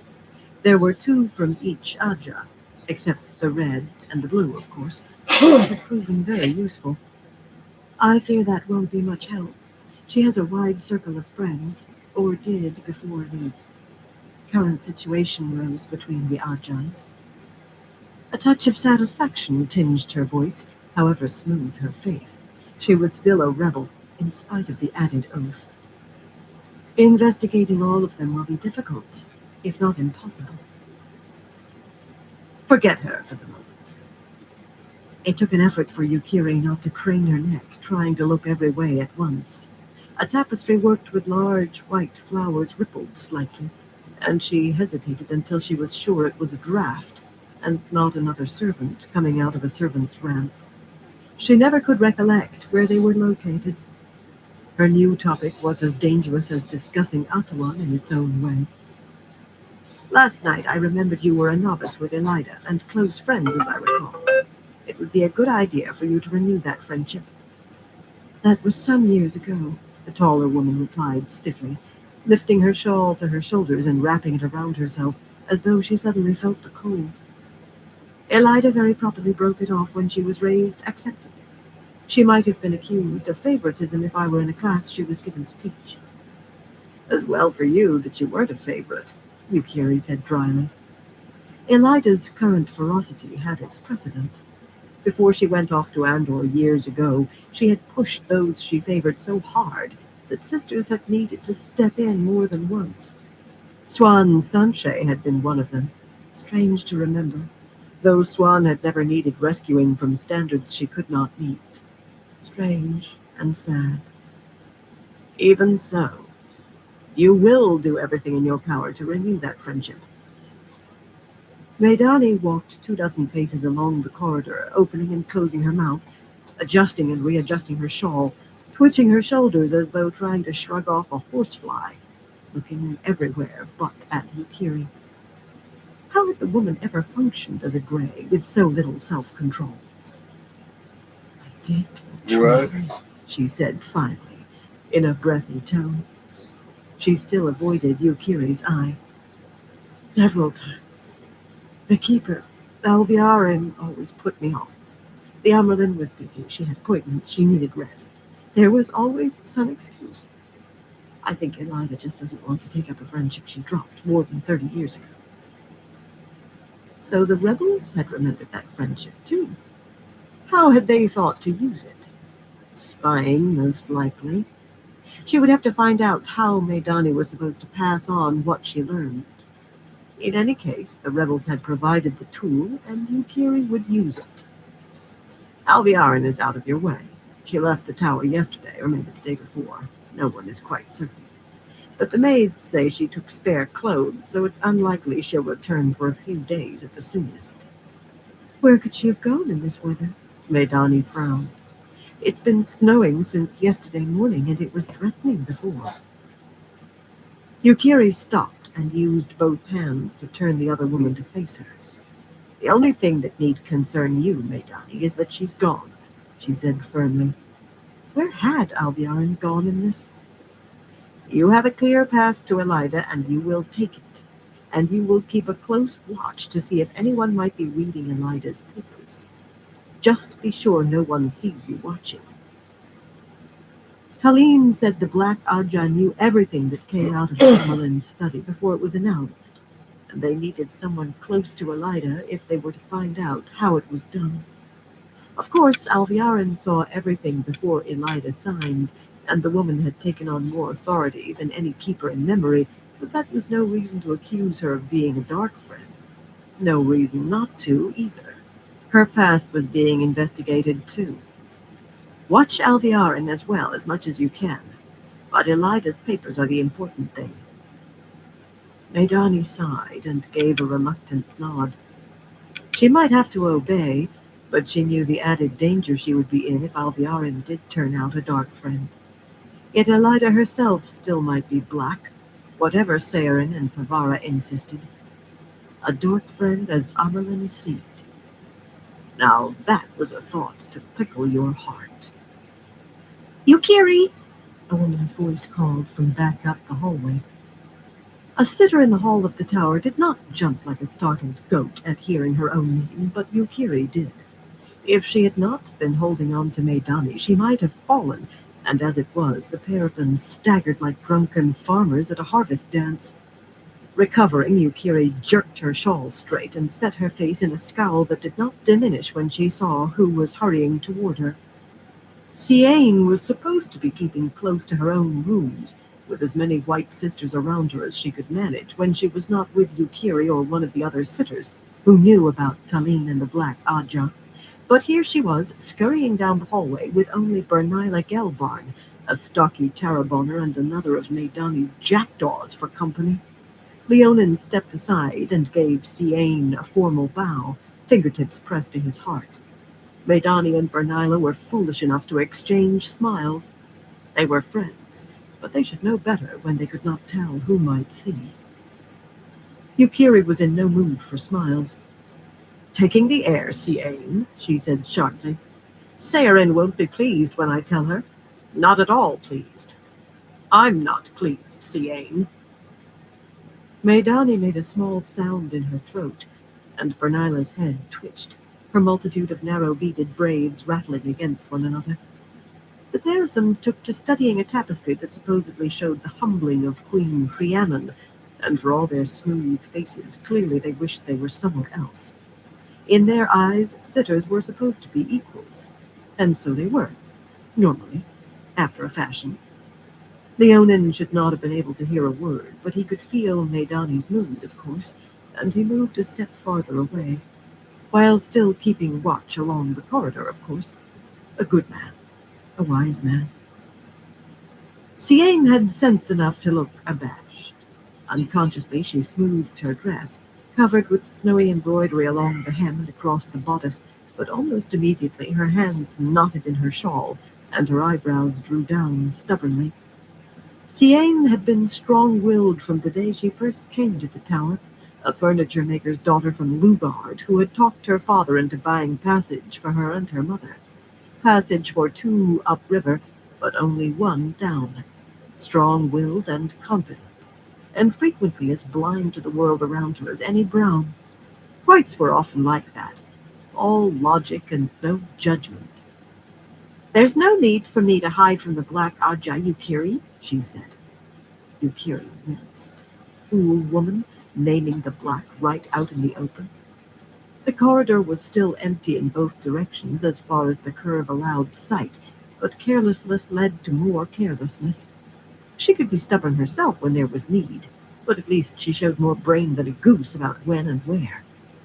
She opened her mouth to give Siain a piece of her mind, a sharp piece, but the other woman rushed on before she could speak. Sarin told me I could find you. Siain's mouth tightened and spots of color flared in her cheeks at having asked permission or at having to ask. It was understandable for her to resent her situation, of course, just witless for her not to accept it. I need to talk to you alone, Yukiri, about the second mystery. For a moment, Yukiri was as puzzled as Maidani and Bernila looked. They could sham not listening, but that did not shut their ears. Second mystery? What did Siang mean? Unless... Could she mean the thing that had brought Yukiri into the hunt for the Black Aja in the first place? Wondering why the heads of the Ajas were meeting in secret had lost its urgency compared to finding dark friends among the sisters. Very well, Siang, Yukiri said, more calmly than she felt. Maidani, take Leonin down the hall until you can just see Siang and me around the curve. Keep a sharp eye for anyone coming this way. Bernila, do the same up the hall. They were moving before she finished speaking, and as soon as they were out of earshot, she turned her attention to Siang. Well? To her surprise, the glow of Saidar sprang up around the white sitter, who wove a ward against eavesdropping around the pair of them. It was a clear sign of secrets to anyone who saw it. This had better be important. Think about it logically. Siang's voice was calm, but her hands still gripped her shawl in fists. She stood very straight, towering over Yukiri, though she was not much above average height herself. It's more than a month, almost 2, since Elida came to me, and nearly 2 weeks since you found Pavara and me. If the Black Aja knew about me, I would be dead by now. Pavara and I would have been dead before you and Doacine and Sayara ever walked in on us. Therefore, they don't know about any of us. I admit I was frightened at first, but I have control of myself now. There's no reason for the rest of you to keep trying to treat me like a novice. A little hate invaded the comms, and a brainless one at that. You'll have to talk to Sayara, Yukiri said curtly. Sayara had taken charge from the start. After 40 years in the Hall for the Brown, Sayara was very good at taking charge, and Yukiri had no intention of going against her unless she must. Not without the sitter's privilege she could hardly claim in the circumstances. As well, try to catch a falling boulder. If Sayara could be convinced, Pavara and Doacine would come around, and she herself would hardly try to stand in the way. Now, what about this second secret? You do mean the Aja heads meeting? Siang's face took on a muley expression. Yukiri almost expected her ears to lie back. Then she exhaled. Did the head of your Aja have a hand in choosing Andaya for the hall? More than usual, I mean? She did, Yukiri replied carefully. Everyone had been sure Andaya would go into the hall one day, perhaps in another 40 or 50 years. Yet Saransha had all but anointed her when the customary method was discussion until a consensus could be reached on 2 or 3 candidates, then a secret ballot. That was Aja business, though, as secret as Saransha's name and title. I knew it. Siang nodded excitedly, not at all her normal manner. Sayara says that Juelaine was hand-picked for the Brown, too, apparently not their usual way. And Doacine says the same about Swana, though she was hesitant about saying anything. I think Swana may be head of the Yellow herself. In any case, she was a sitter for 40 years the first time, and you know it isn't common to take a chair after you're a sitter that long. And Farana stepped down for the White less than 10 years ago. No one has ever entered the hall again so soon. To cap it off, Talene says the Greens nominate choices and their Captain General chooses one, but Annalorna chose Rena without any nominations. Yukiri managed to stifle a grimace, but only by a hair. Everyone had their suspicions about who headed other Ajas, else no one would ever have noticed the meetings in the first place. Yet speaking those names aloud was rude at best. Anyone but a sitter might face penance for it. Of course, she and Siang both knew when it came to Annalorna. In her attempts to curry favor, Talene poured out all the secrets of the Green without being asked. It embarrassed all of them except Talene herself. At least it explained why the Greens had been in such an outstanding rage when Annalorna was birched. Still, Captain General was a ridiculous title, Battle Aja or no Battle Aja. At least head clerk really described what Saransha did, in a manner of speaking. Down the corridor, Maidani and her warder were standing just in sight on the curve, apparently talking quietly. One or the other always watched further down around the curve, though. In the opposite direction, Bernila was just in sight, too. Her head was swiveling constantly as she tried to watch Yukiri and Siane while keeping an eye out for anyone approaching. The way she kept shifting from one foot to the other would attract attention, too. But these days, a sister alone outside her Aja quarter was asking for trouble, and she knew it. This conversation had to end soon. Yukiri raised one finger. 5 Ajas had to choose new sitters after women they had in the hall joined the rebels. Siane nodded, and Yukiri raised a second finger. Each of those Ajas chose a woman as sitter who wasn't the logical choice. Siane nodded again. A third finger joined the first two. The Brown had to choose 2 new sitters, but you didn't mention Siobhan. Is there anything, Yukiri smiled wryly, odd about her? No. According to Saren, Siobhan would likely have been her replacement when she decided to step down, but Siane, if you're actually implying the Aja heads conspired over who would go into the hall, and I never heard a more crack-brained notion, if that's what you're suggesting, why would they choose 5 odd women and one who isn't? Yes, I am suggesting it. With the rest of you keeping me practically under lock and key, I've had more time for thinking than I know what to do with. Jewelaine and Rena and Andaya gave me a hint, and Farana made me decide to check. What did Siane mean about Andaya and the other 2 giving a hint? Oh, of course. Rena and Andaya were not really old enough to be in the hall yet either. The custom of not talking about age soon enough became the habit of not thinking about it either. 2 might have been coincidence, Siane went on. Even 3, though that strains credulity, but 5 makes a pattern. Except for the Blue, the Brown was the only Aja to have 2 sitters join the rebels. Maybe there's a reason in that why they chose one odd sister and one not, if I can figure it out. But there is a pattern, Yukiri, a puzzle. And whether it's rational or not, something tells me we had better solve it before the rebels get here. It makes me feel as though somebody's hand is on my shoulder, but when I look, there isn't anyone there. What strained credulity was the idea of the Aja heads conspiring in the first place. But then, Yukiri thought, a conspiracy of sitters is beyond far-fetched, and I'm in the middle of one. And there was the simple fact that no one outside an Aja was supposed to know the Aja's head, but the Aja heads, against all custom, did.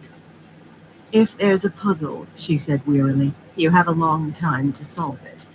The rebels can't leave Mirundi before spring, whatever they've told people, and the march upriver will take months if they hold their army together that long. She did not doubt they would, though. Not any longer. Go back to your rooms before someone sees us standing here warded and think on your puzzle, she said, not unkindly, resting a hand on Siane's sleeve. You'll have to put up with being looked after until we're all sure you are safe. The expression on Siane's face would have been called sullen on anyone but a sitter. I'll speak to Saren again, she said, but the light of Saidar around her vanished. Watching her join Bernila and the 2 of them glide up the curving hallway toward the Aja quarters, both as wary as fawns when wolves were out, Yukiri felt a heavy heart. It was a pity the rebels could not get there before summer. At least that might make the Ajas come together again, so sisters were not forced to slink about the White Tower. As well wish for wings, she thought sadly. Determined to keep her mood in check, she went to gather up Maidani and Leonin. She had a black sister to investigate, and at least investigation was a puzzle she knew how to work. Gowan's eyes popped open in the darkness as a new wave of cold rose into the hayloft. The barn's thick stone walls normally kept out the worst of the night's chill, if only the worst. Voices murmured below. No one sounded excited. He took his hand away from the sword lying beside him and tugged his gauntlets tighter. Like all the rest of the younglings, he slept in every stitch he could put on. Probably it was just time to wake some of the men around him for their sentry turns, but he was fully awake now himself, and he doubted he would find sleep again soon. In any case, his sleep was always fretful, troubled by dark dreams, haunted by the woman he loved. He did not know where Egwene was, or whether she was alive, or whether she could forgive him. He stood up, letting the loose hay he had pulled over himself slide off his cloak, and buckled on his sword belt. As he picked his way among the shadowy mounds of men sleeping atop the stacked bales of hay, the faint scrape of boots on wooden rungs told him someone was climbing the ladder to the loft. A dim figure appeared at the top of the ladder, then stopped to wait for him. "Lord Gawain," Roger's deep voice said softly, in a demonic accent, unaltered by 6 years' training in Tarvalon. The first lieutenant's rumbling voice was always a surprise, coming from the slight man who stood barely higher than Gawain's shoulder. Even so, had times been different, Roger surely would have been a warder by this time. "I thought I'd have to wake you. A sister arrived on foot. A messenger from the town. She wanted the sister in charge here. I told Tamil and his brother to take her to the mayor's house before they turned in for the night." Gawain sighed. He should have gone home when he returned to Tarvalon and found the younglings expelled from the city, instead of letting himself be caught here by winter, especially when he was sure Elida wanted them all dead. His sister Elaine would come to Camelin eventually, if she was not already there. Certainly any Aes Sedai would see that the daughter heir of Andor reached Camelin in time to claim the throne before someone else could. The White Tower would not give up the advantage of the Queen, who would also be Aes Sedai. On the other hand, Elaine could be on her way to Tarvalon too, residing in the White Tower right that minute. He did not know how she had become entangled with Swan Sanche, or how deeply. She always dove into a pond without checking to depth. But Elida and the Hall of the Tower might want to question her closely, daughter heir or not, queen or not. He was sure she could not be held accountable, though. She was still only one of the accepted. He had to tell himself that frequently. The newest problem was that an army lay between him and Tarvalon now. At least 25,000 soldiers on this side of the river Aranin, and, he had to believe, as many on the west bank. They had to be supporting the Aes Sedai, whom Elida called rebels. Who else would dare besiege Tarvalon itself? The way that army had appeared, though, seeming to materialize out of nowhere in the middle of a snowstorm, was enough to raise prickles on his back still. Rumor and alarms always flew ahead of any large force under arms on the march. Always. This one had arrived like spirits, in silence. The army was as real as stone, however, so he could neither enter Tarvalon to find whether Elaine was in the tower, nor ride south. Any army would take notice of upward of 300 men on the move, and rebels would have no goodwill toward the younglings. Even if he went alone, travel in winter was very slow, and he could reach Camelin as quickly if he waited until spring. There was no hope of finding passage on a ship, either. The siege would mire river traffic in a hopeless snarl. He was mired in a hopeless snarl. And now an Aes Sedai had come in the middle of the night.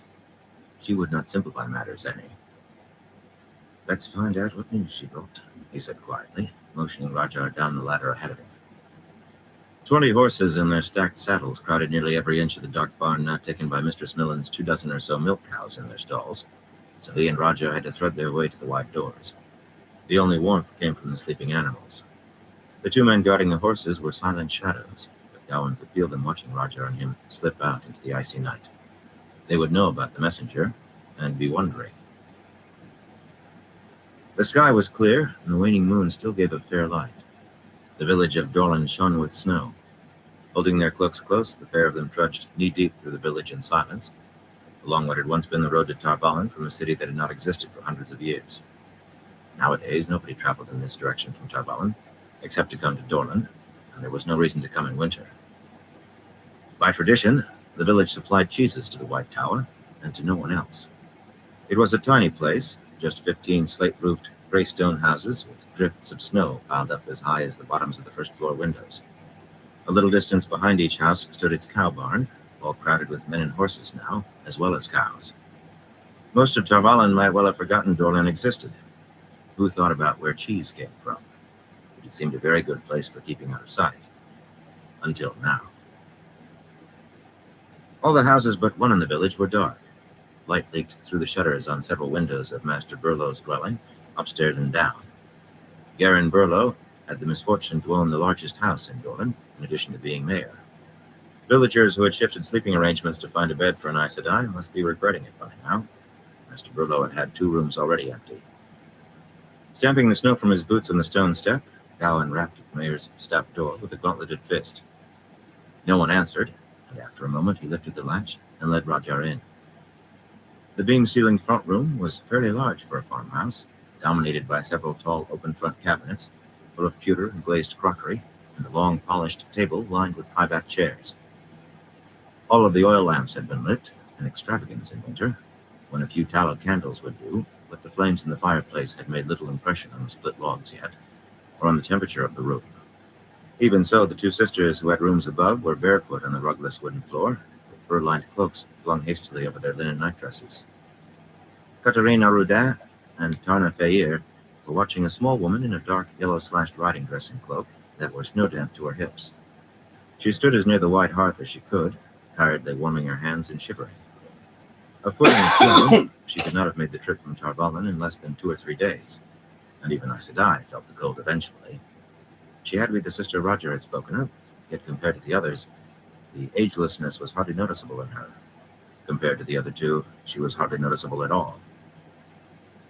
The absence of the mayor and his wife put an extra knot in Gawain's middle, though he had half expected it.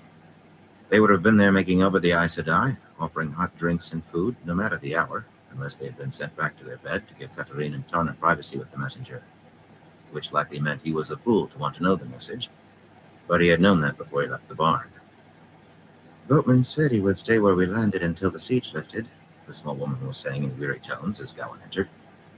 But he was so frightened, he could be leagues downriver by now. As the cold from the doorway reached her, she looked around, and some of the fatigue drained from her square face. Gawain Trakand, she said. I have orders for you from the Amalan seat, Lord Gawain.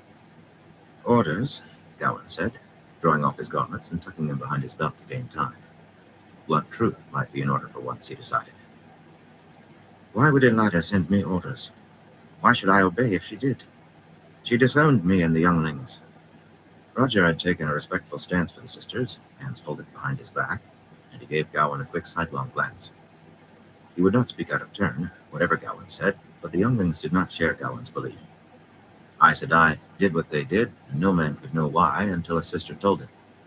The younglings had cast their lots with the White Tower wholeheartedly, embracing fate. That can wait, Nerenwin, Catherine snapped, jerking her cloak tighter. Her black hair spilled around her shoulders, half in tangles, as though she had taken a few hasty swipes with a comb and given up. There was an intensity about her that reminded Gawain of a hunting lynx, or maybe one wary of traps. She spared half a glance for him and Roger, no more. I have pressing business in the tower. Tell me how to find this nameless fishing village.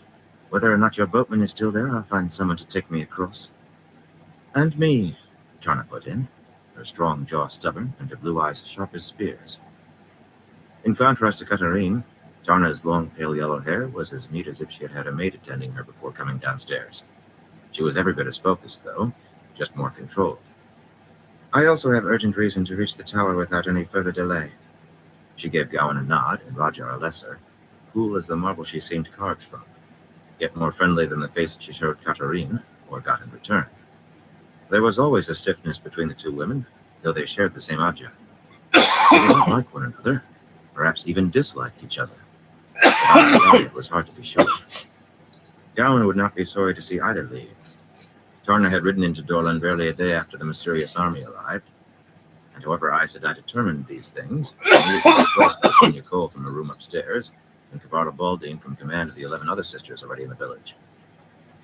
She might have been agreeing from the way she took charge of everything, questioning the other sisters about the situation, inspecting the younglings closely every day as though searching for possible warders. Having a red study them that way made the men start looking over their shoulders. Worse, Tarna spent long hours out riding, no matter the weather, trying to find some local who could show her a way into the city past the besiegers. Sooner or later, she would lead their scouts back to Dorland. Catherine had come only yesterday, in a fury of having her path to Tarvalin blocked, and straightaway took command from Tarna and her room from Kavarla. Not that she used her authority in the same way. She avoided the other sisters, refusing to tell anyone why she had disappeared at Demise Wells, where she had been. But she, too, had inspected the younglings, with the air of a woman examining an axe she had a mind to use, and not a care how much blood was shed. He would not have been surprised if she had tried to bully him into cutting away to the bridges into the city for her. He would be more than happy to see them go, in fact. But then, when they left, he would have to deal with Nerenwin, and with Elida's orders. It's hardly a village, Catherine, the shivering sister said. Just 3 or 4 squalid little fishermen's houses a full day downriver by land. More than that from here. Looking at her damp skirts, she held them nearer the fire. We may be able to find a way to send messages into the city, but you two are needed here. All that stopped Elida sending 50 sisters or more, rather than just one, was the difficulty of getting even one tiny boat across the river unseen, even in darkness. I must say I was surprised to learn there were any sisters this close to Tavan. Under the circumstances, every sister who is outside the city must... Tarna cut her off firmly with a raised hand. Elida cannot even know I am here. Katarine closed her mouth and frowned, her chin lifting, but she let the other red continue. What were her orders to you regarding the sisters in Doran, Narenwin? Roger took to studying the floorboards in front of his boots. He had faced battle without flinching, but only a fool wanted to be around Aes Sedai who were arguing. The short woman fussed with her divided skirts a moment longer. I was ordered to take charge of the sisters I found here, she said stuffily, and do what I could. After a moment she sighed, and amended herself reluctantly. The sisters I found here under Kavarna. But surely... This time Katarine broke in. I was never under Kavarna, Narenwin, so those orders cannot apply to me. In the morning I will set out to find these 3 or 4 fishermen's huts. But... Enough, Narenwin, Katarine said in an icy voice. You can make your arrangements with Kavarna. The black-haired woman gave Araja's sister a glance from the corner of her eye. I suppose you may accompany me, Tarna? A fishing boat should have room for 2. Tarna bent her head the slightest fraction, possibly in thanks. Their business concluded, the pair of reds gathered their cloaks around them and glided toward the door, deeper into the house. Narenwin shot a vexed look at their backs and turned her attention to Gawain, her face settling into the semblance of a calm mask. Have you any word of my sister? He asked before she could open her mouth. Do you know where she is? The woman really was tired. She blinked, and he could almost see her forming an answer that would tell him nothing. Stopping halfway to the door, Tarna said, Elaine was with the rebels when I saw her last. Every head jerked toward her. But your sister is safe from retribution, she went on calmly, so put that out of your mind. Accepted can't choose which sisters to obey. I give you my word, under the law she can suffer no lasting harm of it. She seemed unaware of Katarine's frozen stare, or Narenwin's popping eyes. You could have told me before this, Gawain said roughly. No one spoke roughly to Aes Sedai, not more than once, but he was past caring. Were the other two surprised that Tarna knew the answer, or surprised that she had given it? What do you mean by no lasting harm? The pale-haired sister balked aloud. I can hardly promise she won't suffer a few welts if she puts her feet too far wrong. Elaine is one of the accepted, not Aes Sedai. Yet that protects her from greater harm if she is led astray by a sister. And you never asked. Besides, she doesn't need rescuing, even if you could manage it. She is with Aes Sedai. Now you know as much as I can tell you of her, and I'm going to find a few hours more sleep before daylight. I will leave you to Narenwin. Katarine watched her go without altering her expression by an eyelash, a woman of ice with the eyes of a hunting cat. But then she herself strode from the room so quickly that her cloak flared behind her. Tarna is correct, Narenwin said once the door closed behind Katarine. The small woman might not make a good show of Aes Sedai serenity and mystery alongside the other two, but alone she managed very well. Elaine is sealed to the White Tower. So are you, for all your talk of disowning. The history of Andor seals you to the tower. The younglings are sealed to the tower by our own choice, Narenwin Sedai, Ajar said, making a leg formally. Narenwin's gaze remained on Gawain. He closed his eyes, and it was all he could do, not to scrub at them with the heels of his hands. The younglings were sealed to the White Tower. No one would ever forget that they had fought on the very grounds of the tower to stop the rescue of a deposed Amerlin. For good or ill, the tale would follow them to their graves. He was marked by that as well, and by his own secrets. After all that bloodshed, he was the man who had let Swan Sanche walk free. More importantly, though, Elaine bound him to the White Tower, and so did Egwene Alvear, and he did not know which tied the tighter knot, the love of his sister or the love of his heart. To abandon one was to abandon all three, and while he breathed, he could not abandon Elaine or Egwene. You have my word, but I will do all I can, he said wearily. What does Elida want of me? The sky above Camelin was clear, the sun a pale golden ball near its noonday peak. It shed a brilliant light in a blanket of white covering the surrounding countryside, but gave no warmth. Still, the weather was warmer than Davram Bashir would have expected back home in Saldaia, though he did not regret the marten fur lining his new cloak. Cold enough in any case for his breath to have frosted his thick mustaches with more white than the years had put in them. Standing in ankle-deep snow among the leafless trees on a rise perhaps a league north of Camelin, he held a long, gold-mounted looking-glass to his eye, studying the activity on lower ground about a mile south of him. Quick nosed his shoulder impatiently from behind, but he ignored the bay. Quick disliked standing still, but sometimes you had to, whatever you wanted. A sprawling camp was going up down there among the scattered trees, astride the road to Darbaland, soldiers unloading supply wagons, digging latrines, erecting tents, and building lean-tos of brush and tree limbs, scattered in clumps of varying size, each lord and lady keeping their own men close. They expected to be in place for some time. From the horse lines and the general extent of the camp, he estimated close to 5,000 men, give or take a few hundred. Fighting men. Fletchers, farriers, armorers, laundresses, wagon drivers, and other camp followers as good as doubled that, though as usual they were making their own camp on the fringes. Most of the camp followers spent more time staring toward the rise where Bashir stood than they did working. Here and there a soldier paused in his labors to peer toward the higher ground too, but bannermen and squadmen quickly drove them back to their work. The nobles and officers riding about the rising camp never so much as glanced north, that Bashir saw. A fold of land hid them from the city, though he could see the silver-streaked gray walls from his rise. The city knew they were there, of course.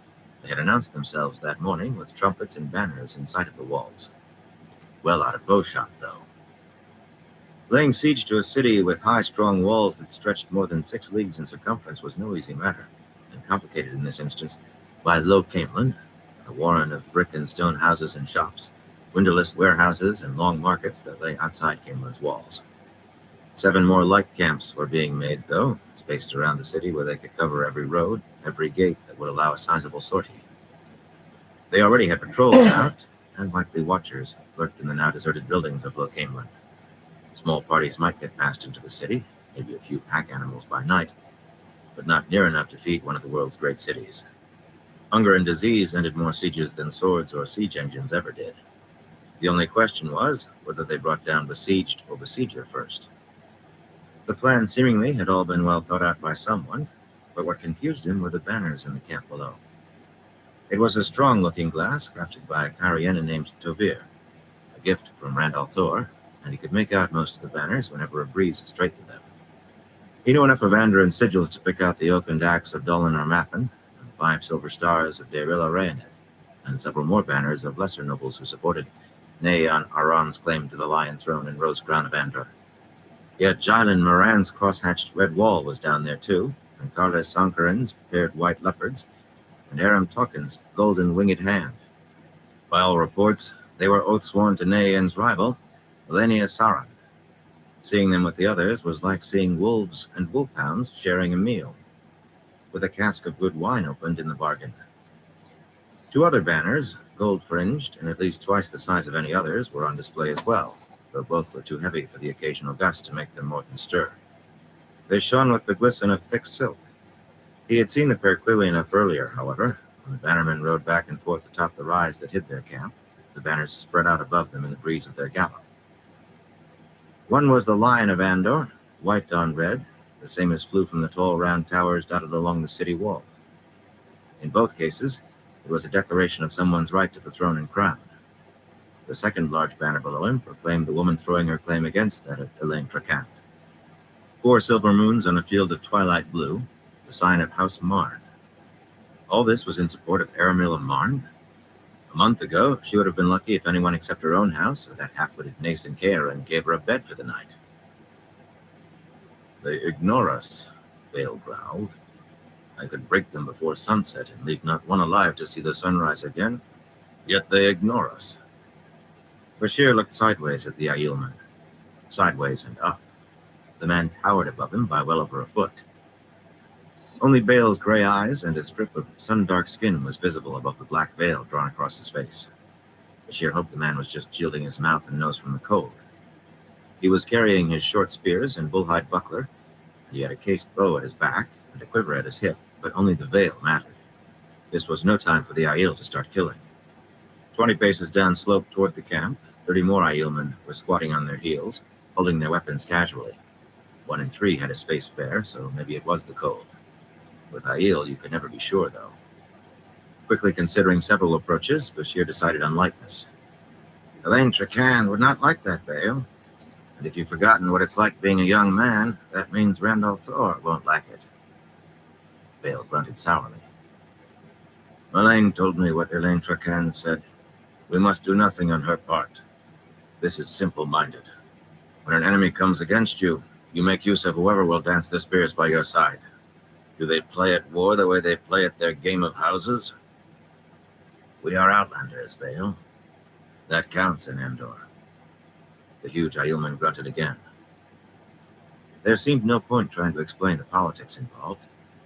Outland help could cost Elaine what she was trying to gain, and her enemies knew it, and knew she knew it, so they had no fear of Bashir or Vale, or the Legion of the Dragon, whatever their numbers. In fact, despite the siege, both sides would go to great effort to avoid pitched battle. It was a war, but of maneuver and skirmishes, unless someone blundered, and the winner would be whoever gained an unassailable position or forced the other into one that could not be defended. Vale likely would see it as no different from Deus de Mar. In all truth, Bashir saw a great deal of similarity himself. With the blight on its doorstep, Saldaea could not afford contests for the throne. Tyrants could be endured, and the blight soon killed the stupid and the greedy, but even this peculiar sort of civil war would allow the blight to kill Saldaea. He returned to studying the camp through his looking glass, trying to puzzle out how an utter fool like Aramilla Marn could have gained the backing of Neian Aran and Elenia Sarand. That pair was greedy and ambitious, each utterly convinced of her own right to the throne, and if he understood the tangled web Andorans used to decide these matters, each had far better claim than Aramilla. Wolves and wolfhounds were not in it. This was wolves deciding to follow a lapdog. Perhaps Elaine knew the reason, but she would barely even exchange notes with him, brief and uninformative. Too much chance someone would learn of it and think she was plotting with him. Right back. It was very like the game of houses. Someone is going to dance the spears, it seems, Vale said, and Bashir lowered the ornate tube long enough to find where the Aielman was pointing.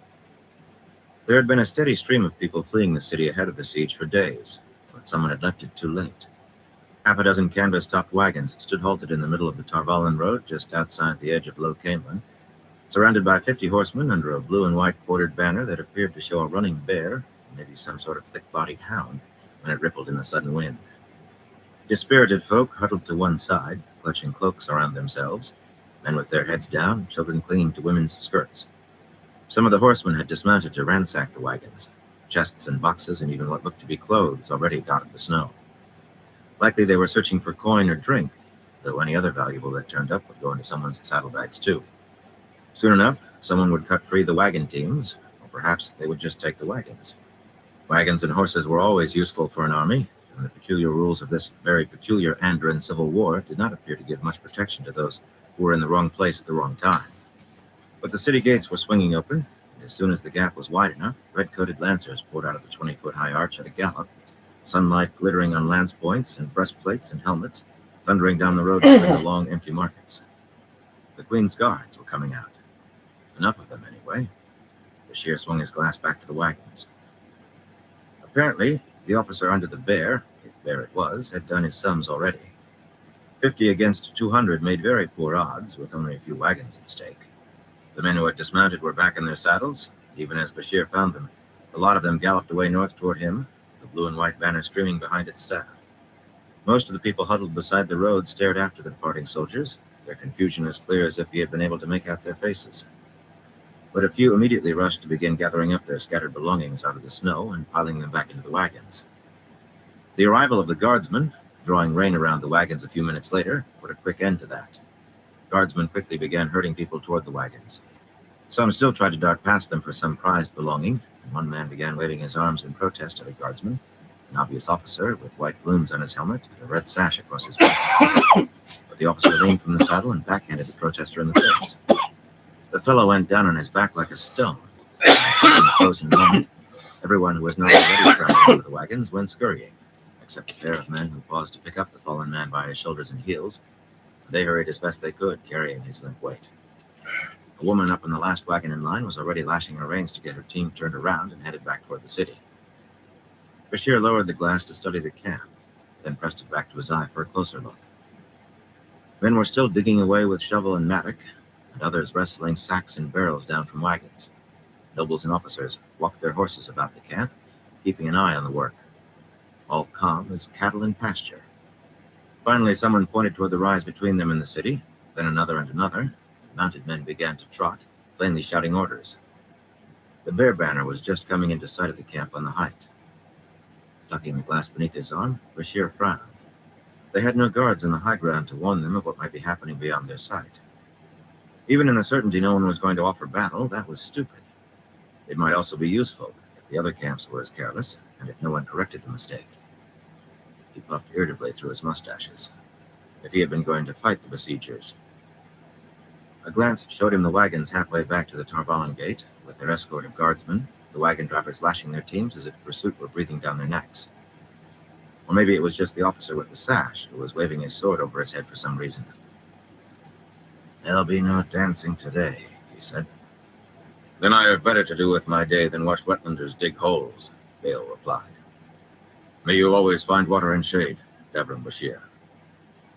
"At the moment, I'd rather have dry feet and a warm fire," Bashir muttered without thinking, then wished he had not. Step on a man's formality, and he might try to kill you. And the Aiel were formal and strange besides. But Bale threw back his head and laughed. "The wetlands turn everything on its head, Davram Bashir." A curious gesture of his right hand brought the other Aiel to their feet, and they loped off eastward in long, easy strides. The snow did not seem to give them any difficulty. Sliding his looking glass into the leather case hanging from Quick's saddle bow, Bashir mounted and turned the bay west. His own escort had been waiting on the reverse slope, and they fell in behind him with only the faint creak of leather and never a jingle of unsecured metal. They numbered fewer than Bale's escort, but they were tough men from his estates at Tyre, and he had led them into the Blight many times before bringing them south. Every man had his assigned part of the trail to watch, ahead or behind, left or right, high or low, and their heads swiveled constantly. He hoped they were not just going through the motions. The forest was sparse here, every branch bare except an oak and leather leaf, pine and fir, but the snow-covered land rolled so that 100 mounted men could be 50 paces away and unseen. Not that he expected any such thing, but then, what killed you was always what you never expected. Unconsciously, he eased his sword in its scabbard. You just had to expect the unexpected. Tumad had command of the escort. As he did most days, Bashir did not have something more important for the young lieutenant to do. Bashir was grooming him. He could think clearly and see beyond what was in front of him. He was destined for higher rank if he lived long enough. A tall man, with a couple of hands shorter than Bale, today he wore disgruntlement on his face like a second nose. "What troubles you, Tumad?" "The Aielman was right, my lord." Tumad tugged angrily at his thick black beard, the gauntleted fist. "These Andorans spit at our feet. I do not like having to ride away while they thumb and ear at us." Well, he was still young. "You find our situation boring, perhaps?" Bashir laughed. "You need more excitement? Zenobia is only 50 leagues north of us, and if rumor can be believed, she brought Atheniela of Kandor, and Paitar of Arafel, and even that Shinar and Isar with her. All the might of the borderlands come looking for us, Tumad. Those Andorans down in Murundi don't like us being in Andor either, so I hear. And if that Aes Sedai army they're facing doesn't chop them to pieces, or hasn't already, they may come looking for us. So may the Aes Sedai, for that matter, sooner or later. We've ridden for the Dragon Reborn, and I can't see any sister forgiving that. And then there are the Shanshan, Tumad. Do you really think we've seen the last of them? They will come to us, and we will have to go to them. One or the other is sure. You young men don't know excitement when it's crawling in your mustache." Quiet chuckles rippled through the men following, men as old as Bashir himself for the most part, and even Tumad flashed white teeth through his beard in a grin. They had all been on campaign before, if never one so odd as this. Straightening around, Bashir watched the way through the trees, but with only half his attention. In all truth, Zenobia did worry him. The light only knew why Esar and the others had decided to leave the Blight border together, much less strip away as many soldiers as Hearsay said they had brought south. Even Hearsay divided by half. Doubtless they had reasons they considered good and sufficient, and doubtless Tenobia shared them. But he knew her. He had taught her to ride, watched her grow up, presented her the broken crown when she took the throne. She was a good ruler, neither too heavy-handed nor too light, intelligent if not always wise, brave without being foolhardy, but impulsive was a mild description of her. Sometimes hot-headed was mild. And he was as sure as he could be that she had her own goal, aside from whatever the others aimed at. The head of Davram Bashir. If that was so, she was unlikely to settle for another period of exile after coming this far. The longer Tenobia worried a bone in her teeth, the harder it was to convince her to give it up. It was a neat problem. She should be in Saldaia, guarding the Blight border, but so should he. She could convict him of treason twice over, at least, for what he had done since coming south, but he still could see no other way to have gone. Rebellion, Tenobia could define that loosely when she chose. Rebellion was horrible to contemplate, yet he wanted his head firmly attached to his neck a while longer. A neat and thorny problem. The encampment containing the 8,000-odd light cavalry he had left after Ilion and fighting the Shonchan spread wider than the camp back on the Tarvalin Road, but it could not be said to sprawl.